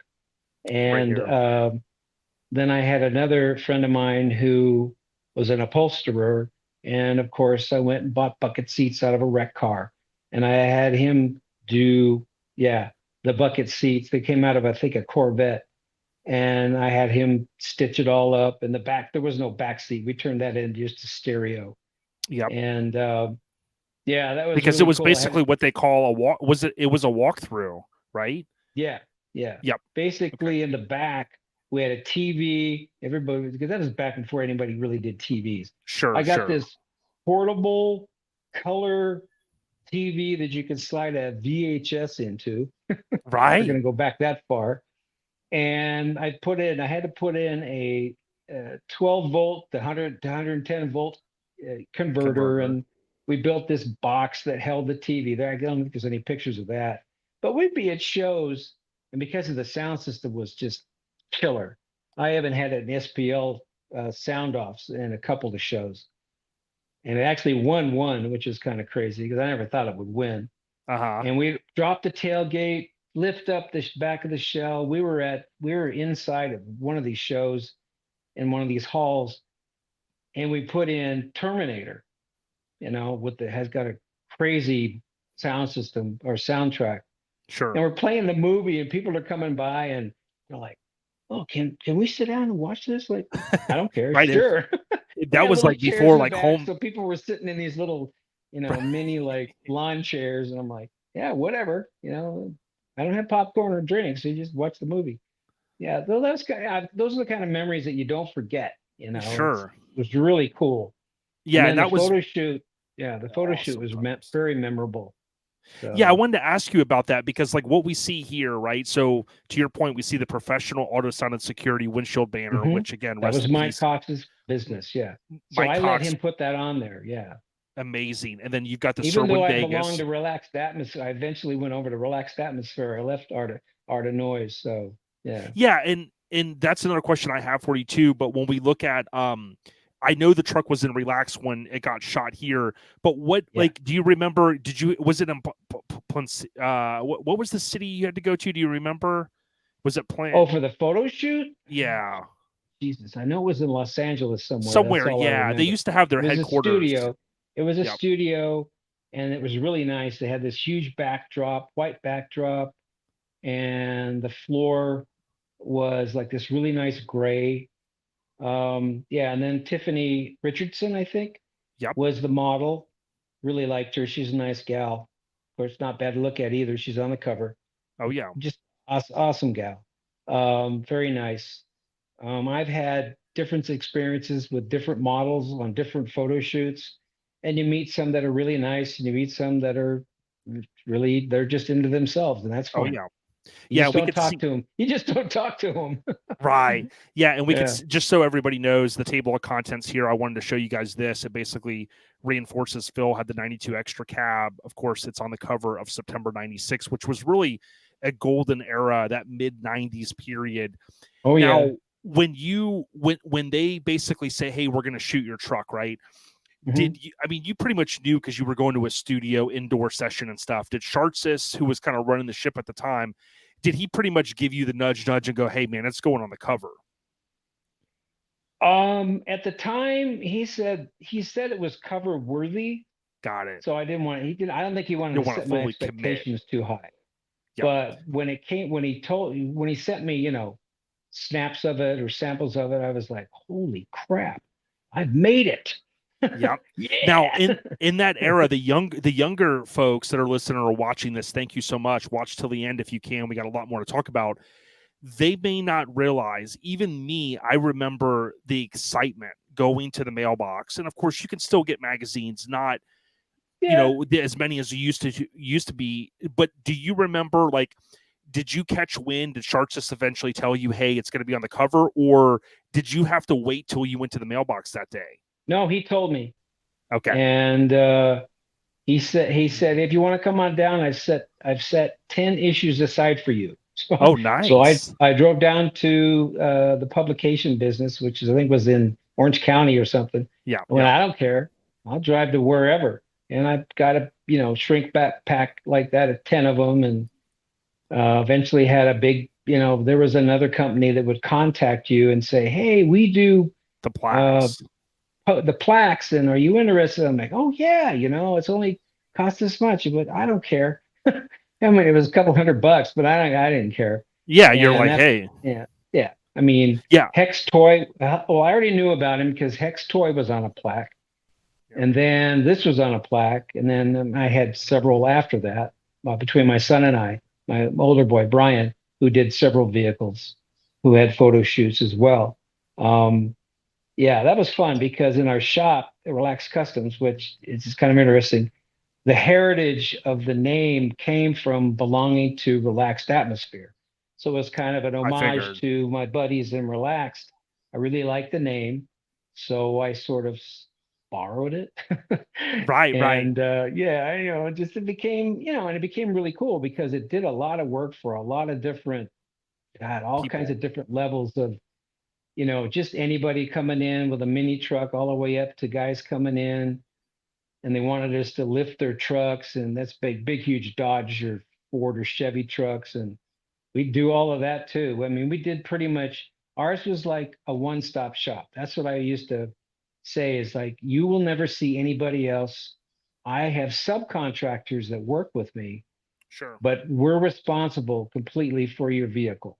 And I remember I used to give people quotes, especially when we started getting into Sprinter vans and doing limos, and I can send you pictures of that stuff too if you're interested. We had a lot of very famous street bike racer guys coming in, and we had to build vans for them because they had to transport their street bikes to the races, and they wanted to be able to sleep in the van. So we got real creative with creating, living spaces, as you call it. Yep, And then got we it. ended up doing. I'm sorry, am I No, I said yakking too no. I much? said no, no, no. I understand. Yeah. So then we ended up doing Sprinter vans, and that was crazy. So, but Yeah, that was that is cool. great, But we ended up building them for just, I call it John and Mary level, or then all of a sudden we started building things for the county, the state, the federal government. It was really interesting work we used to do. So Oh yeah, it's pretty cool. We're talking with Phil Rush again. His truck was on the cover of Mini Truckin Magazine. What I want to ask you now is you hinted at so Art of Noise to you transition to Relaxed, right? yeah, relaxed 91 atmosphere. Sharpsis and different folks get together. Was it you hinted that there was that connection? Was it the brotherhood that you had with some of your buddies that said, hey, Phil, just come on over and join us here? Yeah, I mean, I really like them because I'm unfortunately type A and a very judgmental guy.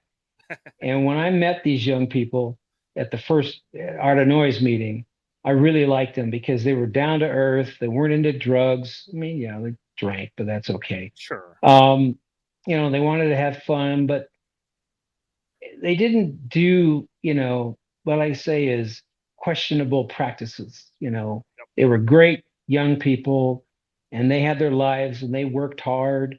And then their lives were these mini trucks. I mean, they ate, slept, and breathed these things. And basically, I got into that too. I became known as Dad. That was my nickname. They gave me the nickname Dad because I was like the same age as their dad. And we used to go to truck shows together. We used to go to Havasu for the truck runs, and they got me involved in that. And there's just a funny side because I don't know if you want to know. There's a interesting, memorable story Okay. about the second time I went, and that's when we would truck or trailer. That's when I was trailering the Trailer Queen. Uh, Costly Obsession because she evolved from Hex Toy to that, and that was a very expensive endeavor. I didn't want anybody running into it. I don't care if you run into the trailer, but don't run into my truck. Um, so my in-laws had a motor home, and my wife decided she wanted to come along.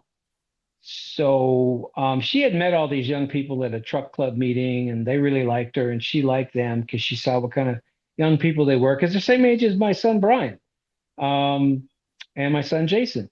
So she said, "Yeah, I want to go, and let's take the motor home." I'm like, "Okay, you sure?" She goes, "Yeah." So then she earned the nickname Mom because she used to mother these kids. Oh my God. She'd cook for them. She'd take care of them. She would repair their wounds, and I still remember the night before the show. Of course, they're all doing their truck run crazy stuff and, shrink wrapping a guy around a tree and drinking beer and getting drunk and all this stuff. And I used to say, remember, we have to get up at 5 a.m., because rolling is like 6:30. Oh, yeah, no problem. Blah, blah, blah. So I'm sleeping outside with them in, sleeping bags because it's figured I got to get up early. And I wake up before everybody else does. And you couldn't hear anything except other people getting ready. I'm like, are you kidding me? There's like 10 of these guys. I'm number 10.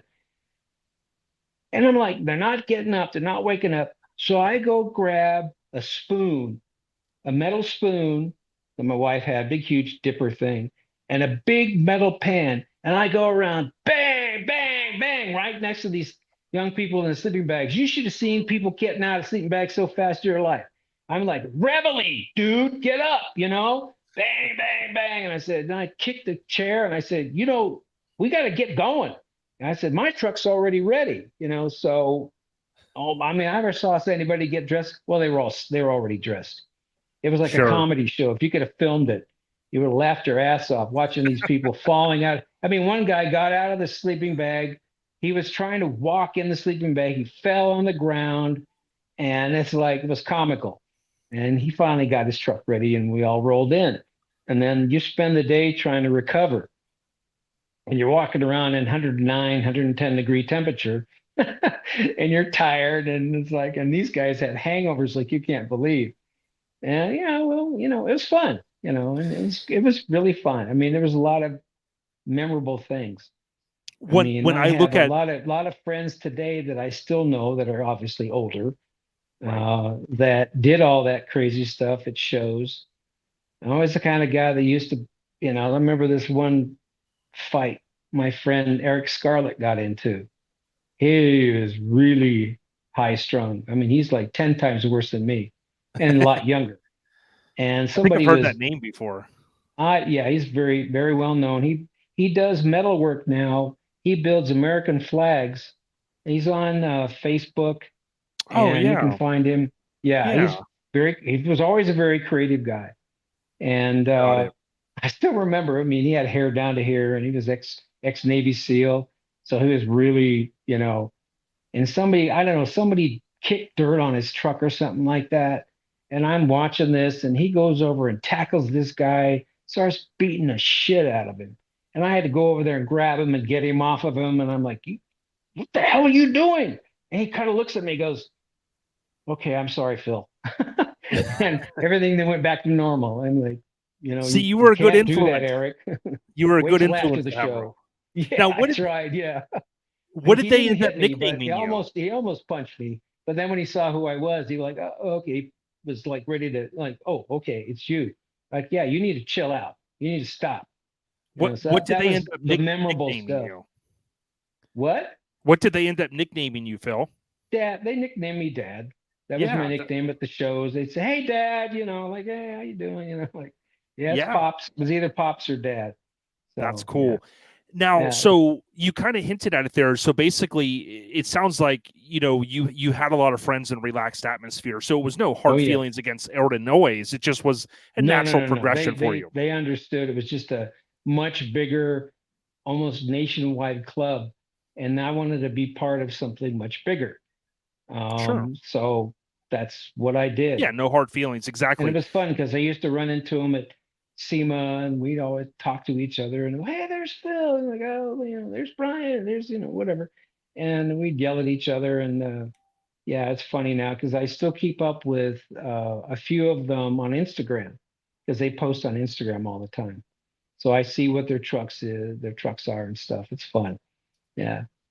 Well, let me ask you this. So when you think about the transition that you made to the other club, right? And then your truck gets shot, which I want to go back to it real quick. What we'll do is when you look at this truck, how timeless it was in the mid 90s, right? You've got the tweed Oh, yeah. interior, full stereo, graphics, extra cab, topper, fully detailed engine bay, like you said, with a lot of the loom and the things that were like super Oh, popular yeah. then. Oh, yeah. All the CD polished changer. aluminum and stuff. Yeah. Yeah, you had all of this. So when you eventually see it on the cover, right? Shark just gives you the heads up, you get your free copies. And did you at that point, because we saw it like at for instance, it was at Spring Splash 96, we have the video of it, right? Yeah. Did you Yeah. at that point, did you feel like you plateaued off and you're like, hey, I still want to take it to shows, but was it not as fun? Like, what was the vibe? No, it was always fun. I wanted to, it was like a drug, I guess I can say. It was like an addiction. That's my wife used to accuse me of being addicted. Yep. Any opportunity I had to go to a show, that truck went, but it was always towed, obviously, because I didn't want something to happen to it. I mean, it was roadworthy. You could drive it all day long on the freeway or whatever. I just didn't want to take a chance of it getting damaged. And I kept going to shows. And I remember I was at a Cal Truck Jamboree in Costa Mesa, and this guy walks up to me, and he's Oriental guy, and he says, "Hey, have you ever thought about selling it?" And I'm like, "Well, yeah, kind of." Yep. Because I was at the point where I wanted to jump off and do something else. Or I needed seed money to start doing other stuff. Yep. And I said, he goes, "Well, what do you want for it?" And I said, $19,000. And he went, "Okay." Like, God, I Yep. should ask for more. Yep. And so one thing led to the other. He contacted me. I said, "Well, I don't trust people, so you need to wire me the money." So he wired the money. And he gave me instructions to go, "Okay, you need to go down to San Pedro at, pier number whatever, and blah, blah, blah, blah, blah. And we're going to take care of all the shipping." So that's what we did. We trailered it down to San Pedro, and it went into this area. And then they just took the truck and it went on a ship and it went to Japan. Now, And that's this, the if last you, I heard of it until you showed me that it ended up on the cover of a magazine in Japan. yeah, we want to talk about that because with some minor modifications, and it's like, yeah, that's my truck. yeah, because real time as we're getting this, we're getting updates from Japan. One of my severed brothers who works at that magazine, he of course pulled the issue because I do not have it, unfortunately. But from what you had told me, you kind of recall this being around 2000 because you seem to recall going to Truck Jam that year. Oh yeah. Yeah. Oh yeah. Very, very cool. Yeah, it was fun. I'd never done that. I've seen people, I didn't have a for sale sign in it or anything. The guy just walked up to me. I had people ask me that before, and I said, no way. Yep. I'm not selling it. Yep. And I was at that point where I wanted to start building another truck or two, and I needed the money. So yeah. So I know it ended. The thing that makes me feel good is it didn't end up in some junkyard somewhere. Right. Somebody actually bought it, loved it enough. They did some minor things to it. And obviously it was on the cover of a truck in Japan, on a magazine in Japan. That was really cool. I didn't even know that until you sent me that recent information, but it made me feel really good. I mean, we're talking, what, 30 years later? Yeah. It's And great. that's one of the reasons why I love doing the podcast, Phil, because,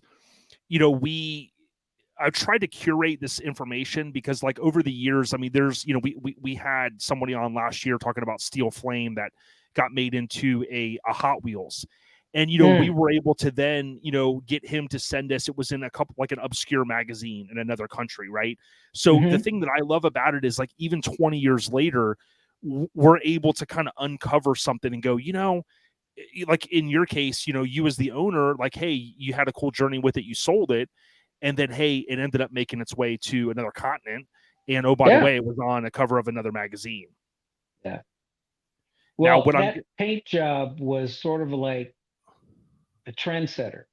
Yeah. Because we weren't like the only one that, did something crazy with their paint. Right. But I wanted to do something just super crazy. And that's what it ended up being. And it ended up being almost like it was tribal. People used to call it tribal. It ended up being like a trend center because I remember when we went to a show like the next year, and my wife was with me, and she's walking around and she sees a truck, and she says out loud within earshot, she goes, "They stole your paint job." I like, don't say that. I said, to me, it's a compliment Yeah. that they took that, did their own thing with it, but they did that same kind of theme.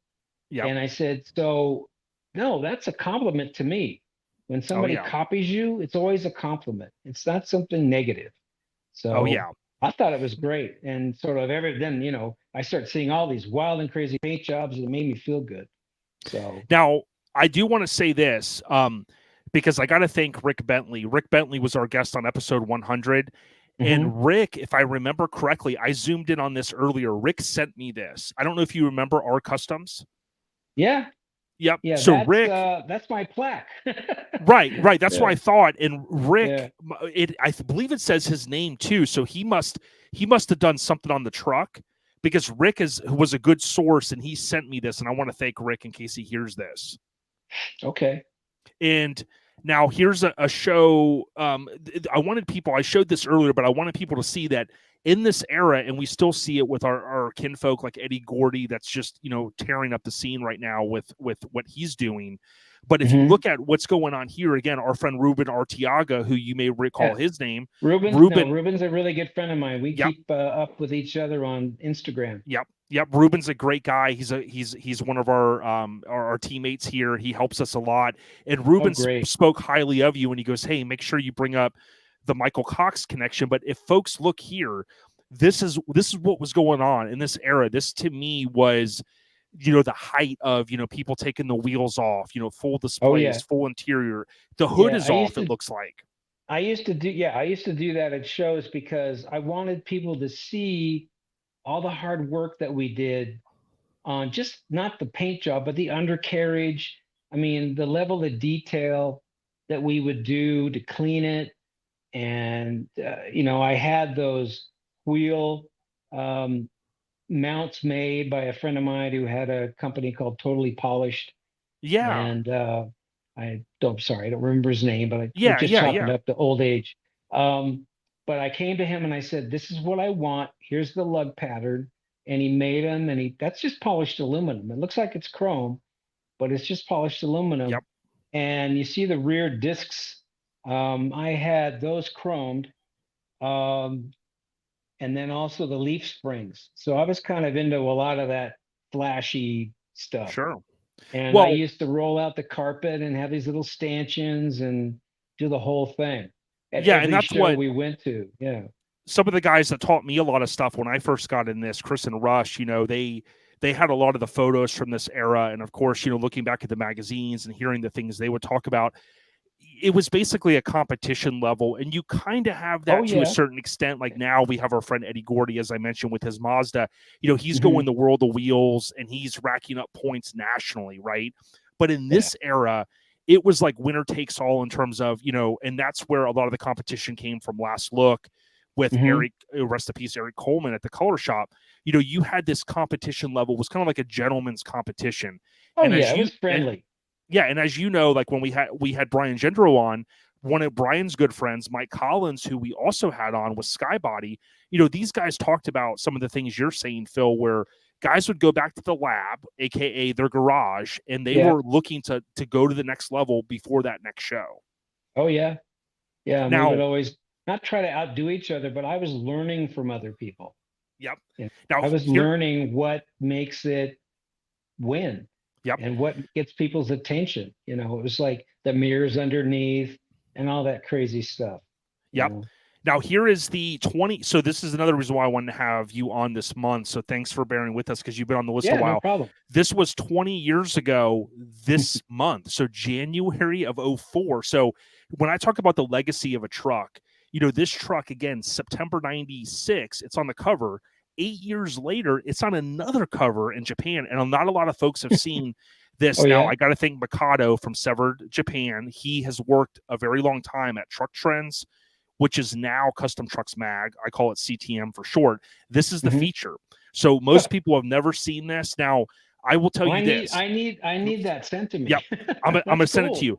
Now, check this out. Now, I meant to put this on its own slide. This ad here actually comes from a different magazine. So around circa 2000, around the time Phil sells it to that, or the importer exporter buys it, or however that transaction happened, this little ad here that I'll send to you as well if I didn't already. This was you sent it to me. A custom trucks mag, or it's called Boob Car, believe it or not, on the cover, but it translates to like custom car or something like that. Mm-hmm. But this right here for the viewers, and I know it's kind of hard to see, that's where it was for sale, believe it or not. And what was crazy when we thumbed through this, when my buddy Josh owned this magazine, you would look through this like the Auto Trader, and these were cover trucks, and we're just like, holy crap. But here is the layout. So this is the first 2-page spread, which is super cool. This looks like a kind of a long exposure here, and then boom, here you go. There's the rear 3/4. Yep. So it's kind of cool that we've got Phil on now. We're talking about his truck, and then here for the first time he goes, "Wow, I didn't realize that." So to me, that's what we love to bring to the table. We love to go, "Hey, let's look back at our history," because as you know, Phil, we've got such a rich history, and to me, we're very fortunate as mini truckers. Although some people would look at us and go, "Oh, these are the misfits," right? But at the end of the day, there is really a lot of history. Oh yeah, I would say it was a pool of highly creative people, not misfits. Right, I like that, because we were attention getters. I mean, you couldn't go down the street in a truck like that or trucks like that and not have people go, "Holy crap, look at that." It's like that kind of stuff. It's like, it's the, I guess, the adoration, or at least people that really were complimenting your work. So it's like an artist. You paint a painting and you hope somebody likes it. And then, oh my goodness, somebody buys it. It's like, wow. So you feel like, okay, I'm going to do another one. So that's like what I did. Yeah, I just kept building them. And so I didn't stop building things until probably, 10 years ago when I sold my company. Yeah. Yeah, and here's what I want to show folks. I'm going to go back because, again, this is the dynamic that I've always envisioned, being able to do this podcast and showing. And I can't thank Phil enough for doing the video portion of it. So just we'll go through this kind of a little quicker, but just mention some of what you see here. If you've seen that Volkswagen when I started, it belonged in a junkyard. Oh, it was bad. Convertible. What year was it?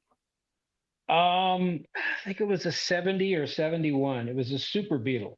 Yeah, they're hard to tell apart. Yeah, a friend of mine who used to work for me in a computer software company, he knew what I did as a hobby, or a business, and which became a business. And he called me up and he says, "Do you remember my wife's car?" "Oh yeah, it was an orange with a black top." And he goes, "Well, it's not like that anymore. It's kind of bad, and she wants to restore it."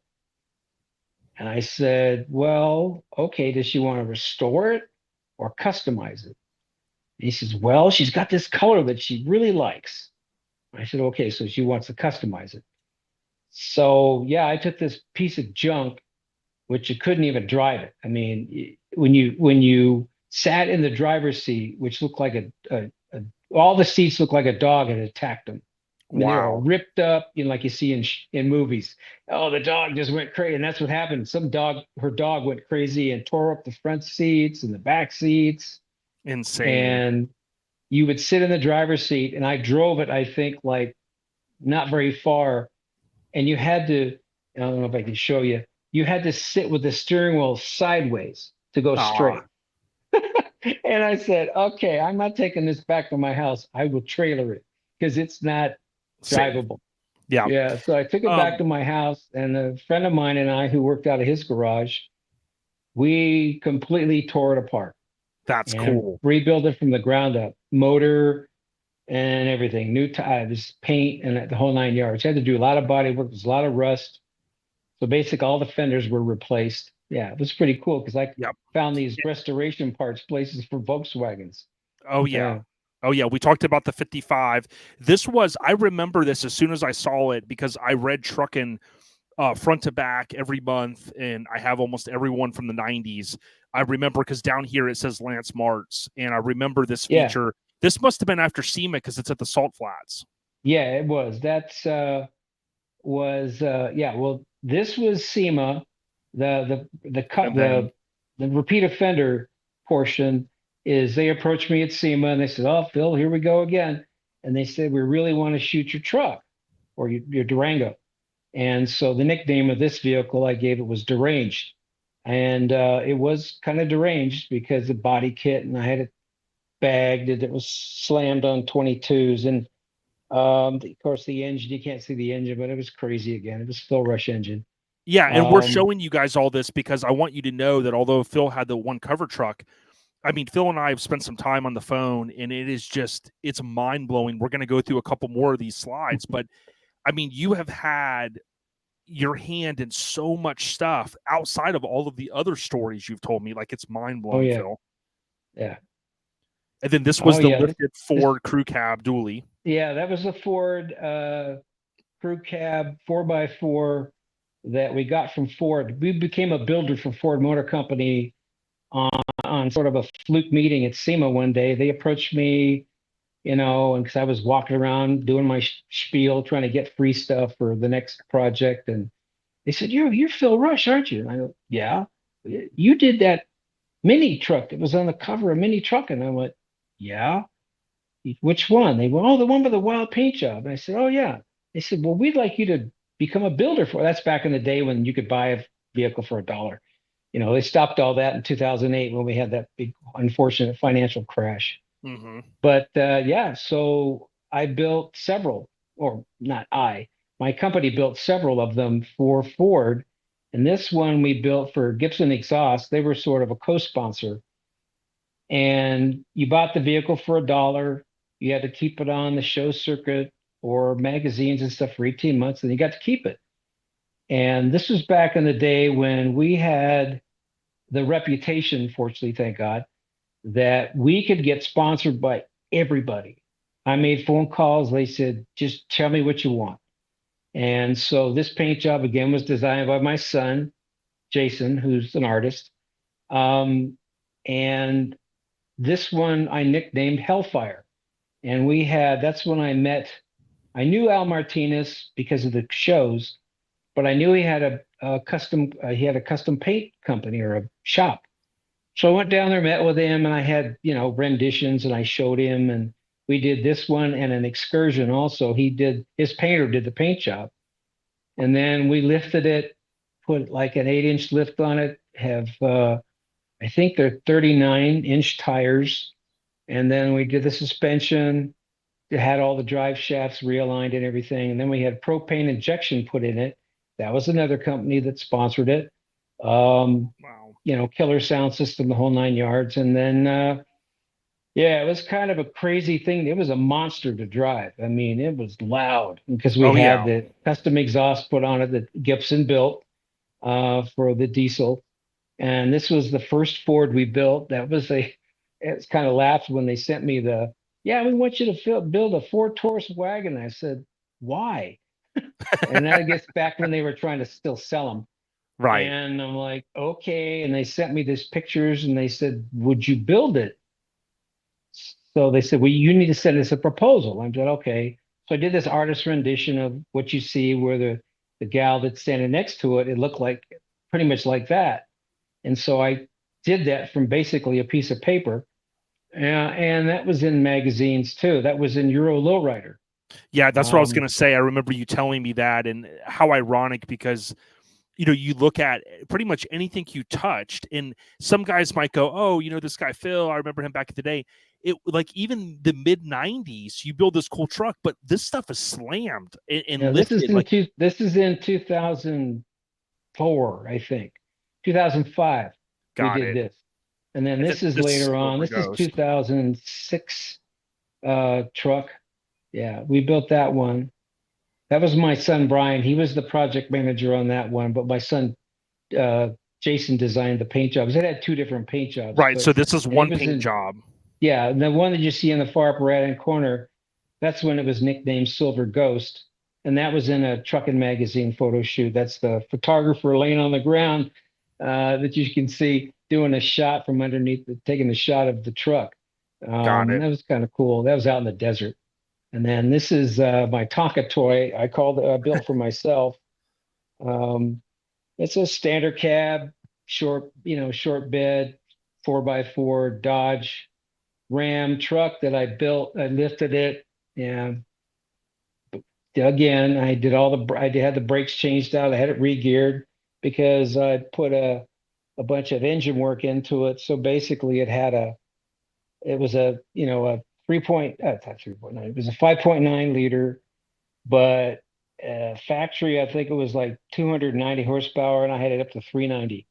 So yeah, it could burn rubber and Oh all yeah. four tires. I used to be funny. I'd be at a stop sign or stoplight, put it in four-wheel drive, and just hit it, and the smoke would just come out of all four tires. And people were like, "Oh my God, what is that?" America. Yeah. And then Yeah. even when PT Cruisers came out, I think you had Oh your hands yeah, on I one of did those. that too. I figured, what the hell? So I built a bag PT Cruiser, and that was at SEMA. That's just one shot. And then that's the truck. That's the car that my son Son? Jason and I did. That's a Saturn wagon. It's a kind of interesting story behind that. That was a Saturn wagon he bought when he was living in San Diego, and it was gold. And he ended up pulling up to a stoplight behind a car, and the car behind him slammed into him, pushed it into the car in front of him, totaled the front end, totaled the back, and I had to have it towed back to the house. And then I met with my painter, and I said, or the body shop guy, and I said, okay, here's what we're going to do. We're going to turn this into another show vehicle. So I said, I want it painted this color, so basically it gets a yellow pearl. And we had to put a new front end on it, new back end. And the only thing that was the original was the doors. I mean, the roof was all crumpled and from Wow. getting hit. Yeah, so it has you can't see it, but it's got a crazy sound system and interior, and it's front wheel drive, but it's on air. And that's when the industry had progressed enough that even though when you saw the Ford, that was props to BioCustoms, Max Fish at BioCustoms. He designed the first that I know of air ram system for front wheel drive. So it was like the struts there in the front was a sort of an air strut. And it was all done in billet aluminum, aircraft aluminum. And Max Fish is an amazing guy. Yeah, he is. We've had him on a couple times, and he's really a talented guy. He does crazy stuff. Yep. That's why I went to him, and we did a couple of projects together. And this is the truck I did. I think this is this was not after Costly. This was the second one. Did another one that's a green S10. Yeah, the color of money is the one that I always remember. Money, yeah, that one was in Mini Truckin', and that Yep. was again went wacko crazy. It's bagged and got a 4-leg at the back, and it's the engine again was crazy. And then we did the wheels and the 20s on it, and then the engine, and then it was at shows, and it kept winning. And I'm like, okay, what am I going to do next? I mean, once it's in a magazine and it's been a lot of shows, I'm like, okay, I have ADHD when it comes to vehicles. I mean, I get tired of them and I move on to the next one. And then I built the other one, the other S10 on fire. Yeah, that was cool. That was the truck that I was in when I got rear-ended. I told you that story about that F-350 that just thank God the way we built them, or I had my friend build them that was helping me build them. He, back when these little mini trucks had C channels as their frame rails, and he would box them for me, which would make them rigid, because when you bagged a vehicle like that and you were doing all this twisting and turning, you would just twist the shit out of the C channel. So he would box the frame and put cross members on it. That saved my life. That engineering saved my life. Mm-hmm. Because if we hadn't done that, if you can imagine that bed it would have been shoved into the cab, which would have shoved me into the steering wheel and would have killed me. But it saved my life, basically. Yeah. And I was able to fix it because it was such a rigid truck. I was able to fix it, and I ended up turning around selling it. So then I went on to the next one, So yeah, it's crazy. And I want people to know the Color of Money that ran in November 98, issue 83. And this was cool because getting to know Phil, obviously his name was involved with it, but now it makes sense, a rush to the winner's circle. And what's awesome is, and I don't mean this in any bad way, like, I often think of like music. There's a lot of one-hit wonders. Some of my favorite bands or groups, they only put out a couple albums and you kind of go, man, I really liked them, but there wasn't a lot. With Phil, the thing that I wanted to really establish with the viewers and listeners is that, Phil, and I mean this with all respect, like, was not a one-hit wonder. And it's okay that people were, but I was amazed getting to know Phil, like, wow, like, look at all the other things that he contributed. And to me, that like just shows how well-rounded you were. And this isn't even really hitting on everything. Yeah.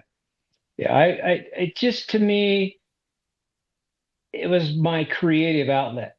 It was actually, it helped keep me sane, because at the time when I was building a lot of these things, I mean, I was an executive in a computer software company, and you talk about stress. I mean, budgets and people, and I had, like, at one time I had, throughout the world, I actually had about 150 people working for me. And they were in England, they were in China, they were in Germany, they were obviously in the United States, and they were all over the United States, because I was really big on people working from home. I mean, I helped. Wow, you were like an innovator back then. Oh yeah, a couple of guys and I were back in, God, this is way a long time ago. I think it was in 1976. I went to my boss and I said, I figured out a way that I can, because I was a troubleshooter, I could troubleshoot these problems without driving all the way in. I used to have an hour drive to get to work. Meanwhile, these big, huge mainframes were down and they weren't doing anything. And they're waiting for this guy, Phil. And then there was two other guys that did the same thing, because we had 3 data centers back when they called them data centers. They still do, but they're way different. I mean, we're talking about computers that were the size of, like 20 houses that you have on your laptop now.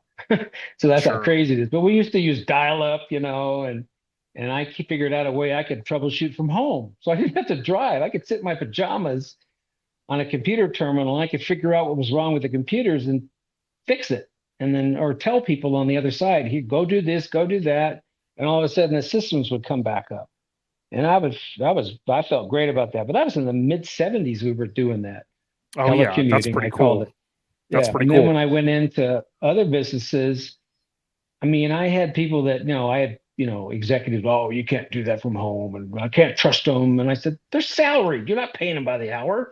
Exactly. What are you talking about? I mean, yeah, and you have to be. I'm a results guy. I don't care how long it takes somebody or how fast they do it. We're looking at results. If I give somebody a job to do or a task and it gets done, great, move on. Next thing. Next. And that's kind of how I am. I've always been judged. I always would like to be judged on results, and that's how I would work with other people. And I started having people work remotely in the 80s, and executives would just, like, their heads would explode. Like, you can't do that. I'm like, yeah, we can. And here's how we're going to do it. Because I had women that would get pregnant and then they'd have to leave, and they were upset because they'd lose income. And I said, no, you can work from home. Like, I can? Like, yeah, I'll set it all up. I'll send the hardware to. We're like, we love you, boss. We love you. Yeah, I mean, well, it's like, yeah. So people like to work with me. I call it worked with, not worked for. I never liked that term, worked for. Work with me. And I always wanted to, my philosophy was, my success is based on helping other people be successful. I had a lot of great mentors that taught me that. And I'm glad they did, because that's kind of where I am, where I am today. I'm a product of other people, not just me. So, yeah. And you remind me a lot of my boss, Travis, now. And I've worked for a lot of bosses. I worked at Verizon Wireless for 20 years and got up to headquarters and worked for people I loved, worked for people I didn't. But my boss now, he's the type of guy. I was telling my buddy the other day, like some of the things my boss was doing, and he goes, "Man, your boss actually gives a crap for you guys." And I go, "Yeah." I'm like, and he knows that, like, if he goes, "Hey, Jay, before you head out, can you do this real quick?" I'm going to do it 100 times in a row, because this guy goes above and beyond to go, "Hey, there's a storm coming. You guys go ahead and leave early, finish the day from home, or, "Hey, you're going on vacation next week. Go ahead and work from home on Friday," or whatever. And you just go, "Wow, okay." Kind of the way I operated. Yeah. Yep. A couple more questions, and then we're going to wrap it up, Phil. Sure. And then I did promise. No, you're fine. Doing some wild tangents, Yeah, I promised everyone at the top of the episode, I'm going to talk about what number Phil's truck, Toyota-wise, was on the cover, and then how many total Toyotas were on the cover, how many Truckin. So I'll share that in just a moment. But I want to ask you one more thing. Like, when you think about all the truck runs you went to, all the people you interacted, the clubs, Art of Noise, shout out to them, shout out to Relaxed. Is there one memory that always comes back every few years that makes you smile, to go, "Man, I went to these epic runs. I hung out with a lot of cool people"? Is there any one memory that comes to mind? Well, there was one, I guess you'd call it truck run. It was a 3-day, I think it was Spring Splash. Okay. Because it was always in spring. Right. And I think I alluded to a little bit about my thing with the pan and that was fun. Right. But yeah, I guess one of my memories, which may ring a bell for some people, is if you remember when you were a virgin truck runner, right, and what they would do to people. That's, we're going to go back in the time, because when I was a natural bodybuilder and I was bigger and, blah, blah, blah. I'm standing there, with I was still with Art of Noise. And they come up to me and we're talking, and this group of people, and they say, "Oh, you're a first timer, aren't you?"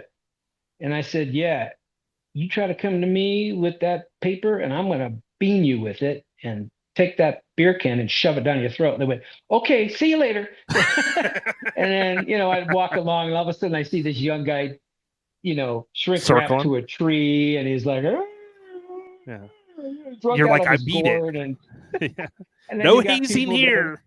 With the big funnels and the beer, and they're like, "Oh God, just don't kill him." Yeah, it was funny. I mean, because I would walk along and I'm not drunk, and all these people are just out of their gourd. It was funny. And that sticks out to me, as that's cool. Not as sad funny, but a funny, because then I'd always make sure they weren't abusing the person, because I'm the guy that walks by. Yeah, no, I get it. You can do that, but don't do that. Don't start hitting him with a piece of wood. You're not doing that. So, yeah. A few minutes ago, when I reached over there, I wanted to give a shout out. We had Robert Kamalski on, but years ago, my buddy told me about this book, and it's one of those books that when you buy it, they print it like on demand, and it ships. It ships from someone in Washington, I think. But it's called Local Finesse: Roads to Ruins, and we've talked about this in the past. But any of the new listeners that we pick up, if you want to learn more about river runs and just truck runs in general, I should say, and some of the craziness that went on, I really appreciated this book, because it talks about Courtney Halliwell. It talks about a lot of these runs. I said I said Corey earlier. Courtney Halliwell. He was Courtney. Like, that's right. Yep. He's the one that was like got me started in the photo shoots and the and he looked out for everyone. I love that young man. Yeah. And I was going to mention that earlier to clarify, but I was like, well, we would have figured it out, but we did. But rest in peace to Courtney. And he talks a lot of stories about Courtney in here. Like when Courtney was in the hospital, before he passed away, this was years prior, and he went and gave like a rough copy, and Courtney read it, and he was just like, wow. So we've had Robert on before. Robert looked out for me. Unfortunately, 2 years ago, a guy named Alex Hu passed away, and rest in peace to Alex Hu. And when Ryan Fringlinghouse at West Coast Customs, they did they did a big thing for him, and Robert, he sent me a shirt from there, so rest in peace, Alex. But this book kind of captures, I mean, you probably look at it now and it's got some stories, I'm like, wow, I can't believe you printed that. But with all due respect, it was kind of an epic time. And I think as we get older, we may be different ages, but a lot of us think back to some of those glory days.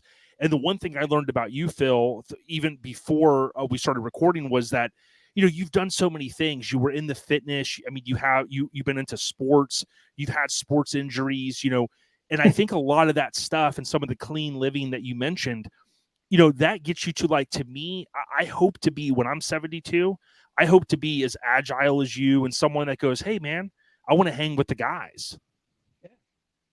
So I'd rather be around right now when I had a part-time job as retirement. I really enjoyed being around the younger people because older people, old people are boring. I mean, some of them are, but the young people give me energy. I don't know that makes that sound right. They make me want to do more and do better. So to me, they were an incentive, to just do better. Oh yeah. Even at my age. Oh yeah. I certainly appreciate your time. In just a minute, I am going to have to go because I'm going to call my co-host Mike. His show's coming up this weekend, Eastbound Getdown. Why don't you give, if you don't mind, if you want to give a shout out to your wife, kids, and grandkids, even if you don't want to say their names, that's fine. But I know you've got a big family, and I know that you're a family man. Oh yeah. Well, my wife Sherry, we've been best friends and married for 52 years. And I've been around her for 53. And then my older son, Brian Rush, my younger son, Jason Rush, my daughter, who's April Rush / Gomez. And then my son, Brian, has given me with his wife, Veronica, ex-wife, but she's still in our hearts and we still love her. Nathan, who's now going to be 22 next month. Wow. God, I feel old. And then my next grandson, who's Trevor, who just turned 16. Okay. And then I've got 3 grandchildren from my daughter, April, and her husband, Eddie. It's the oldest one is Annabella or Bella. She's 13, going on 22. And then I've got a 10-year-old, Scarlett, and then the little bugger, his name's Nico. And the interesting thing about me is I'm covered with tattoos. You can't see them. Wow. But every tattoo on my body is a story. And it's usually a tribute to a child, a grandchild, my wife. And then I'm a Scorpio, so I have a big giant scorpion on my back. And of course, it's so cold here. It's like 32 degrees outside where I live. Oh, wow. And it gets down to 6. I've heard. So that's not when you go outside. And you're in Prescott. I'm in northern Arizona, not southern where it's 95. That's my family, and they're great. My oldest grandson Nathan moved up here to really help me take care of my wife Sherry, who's got a lot of medical issues, but she's my inspiration because she's my hero, because even though she's got a lot of issues, she still perseveres and pushes through. And I'm home recovering from I told you, cervical surgery related to 2 old car accidents. But like I told you, in 2018, I was riding my bicycle, as I'm a big bicyclist, on the road in California, and some texting driver just came along and sideswiped me. I got thrown up in the air, landed on my head, landed on my shoulder, crushed it, and So, but anyway, that's history. Wow. So, last question: what's the secret to the marriage of 52, 53 years? Let's call it. Well, you gotta like each other. I mean, if you don't like each other, it ain't gonna last. I don't care. You could love each other to death. My parents loved each other, but they just didn't like each other, and they got divorced when I was 10. But they still loved each other.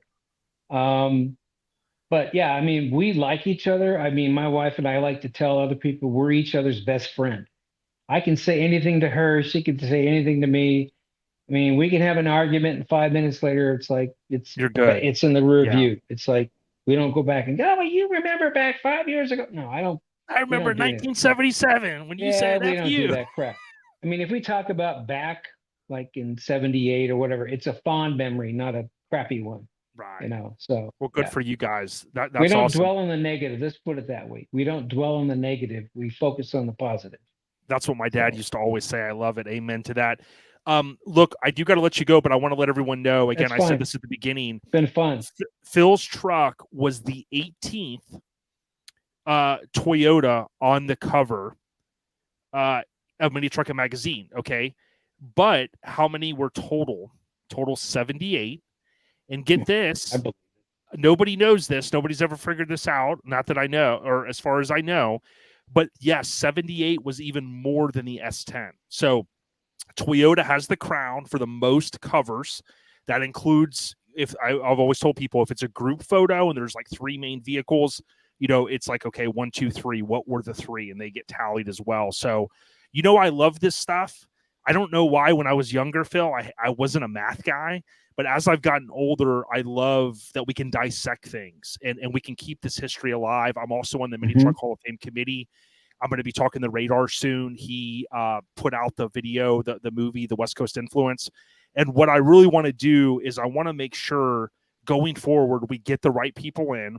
If we've got to get more people in, because there's people, in my opinion, like you, Phil, that you put the work in, you went to these shows, you did the damn thing. And I appreciate you for that, because I always tell people we wouldn't be where we are today if it wasn't for guys and the ladies out there like y'all that really helped lay what I call the foundation of this mini truck scene. So I thank you. Well, the thing that's, I think, the most memorable and important to remember about people who do all this, it's commitment, level of commitment to not just get by, but be the best you can. That's all I can say. It's just do your best and commit. Commit to just keep on doing it until you get where you need to be. I love it, Phil. Well, listen, now that I feel like we've become friends, I feel like I've known you forever. Oh, yeah. We definitely got to keep in touch. Like and if you do have, yeah, you got my number now. I'm really in trouble. No, I'm just kidding. If you do come across, you sent a ton of gold already. I know you mentioned to me you may have some behind the scenes from the Sharks That Shoot. So shout out to Mike or anything that you come across that you think we would find valuable. We'll certainly share and give you credit. And then we'll, of course, be tagging Phil on some of the posts. So if you do, want to go over there and check out his truck, certainly check that out via social media. Okay.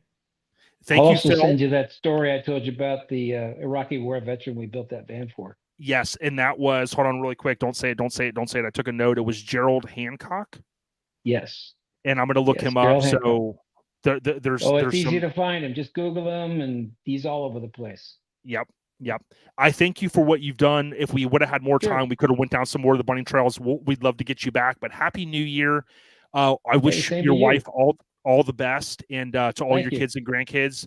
You got one hell of a cool dad. Let's just say it. Let's keep it real. Thank you. Thanks, Phil.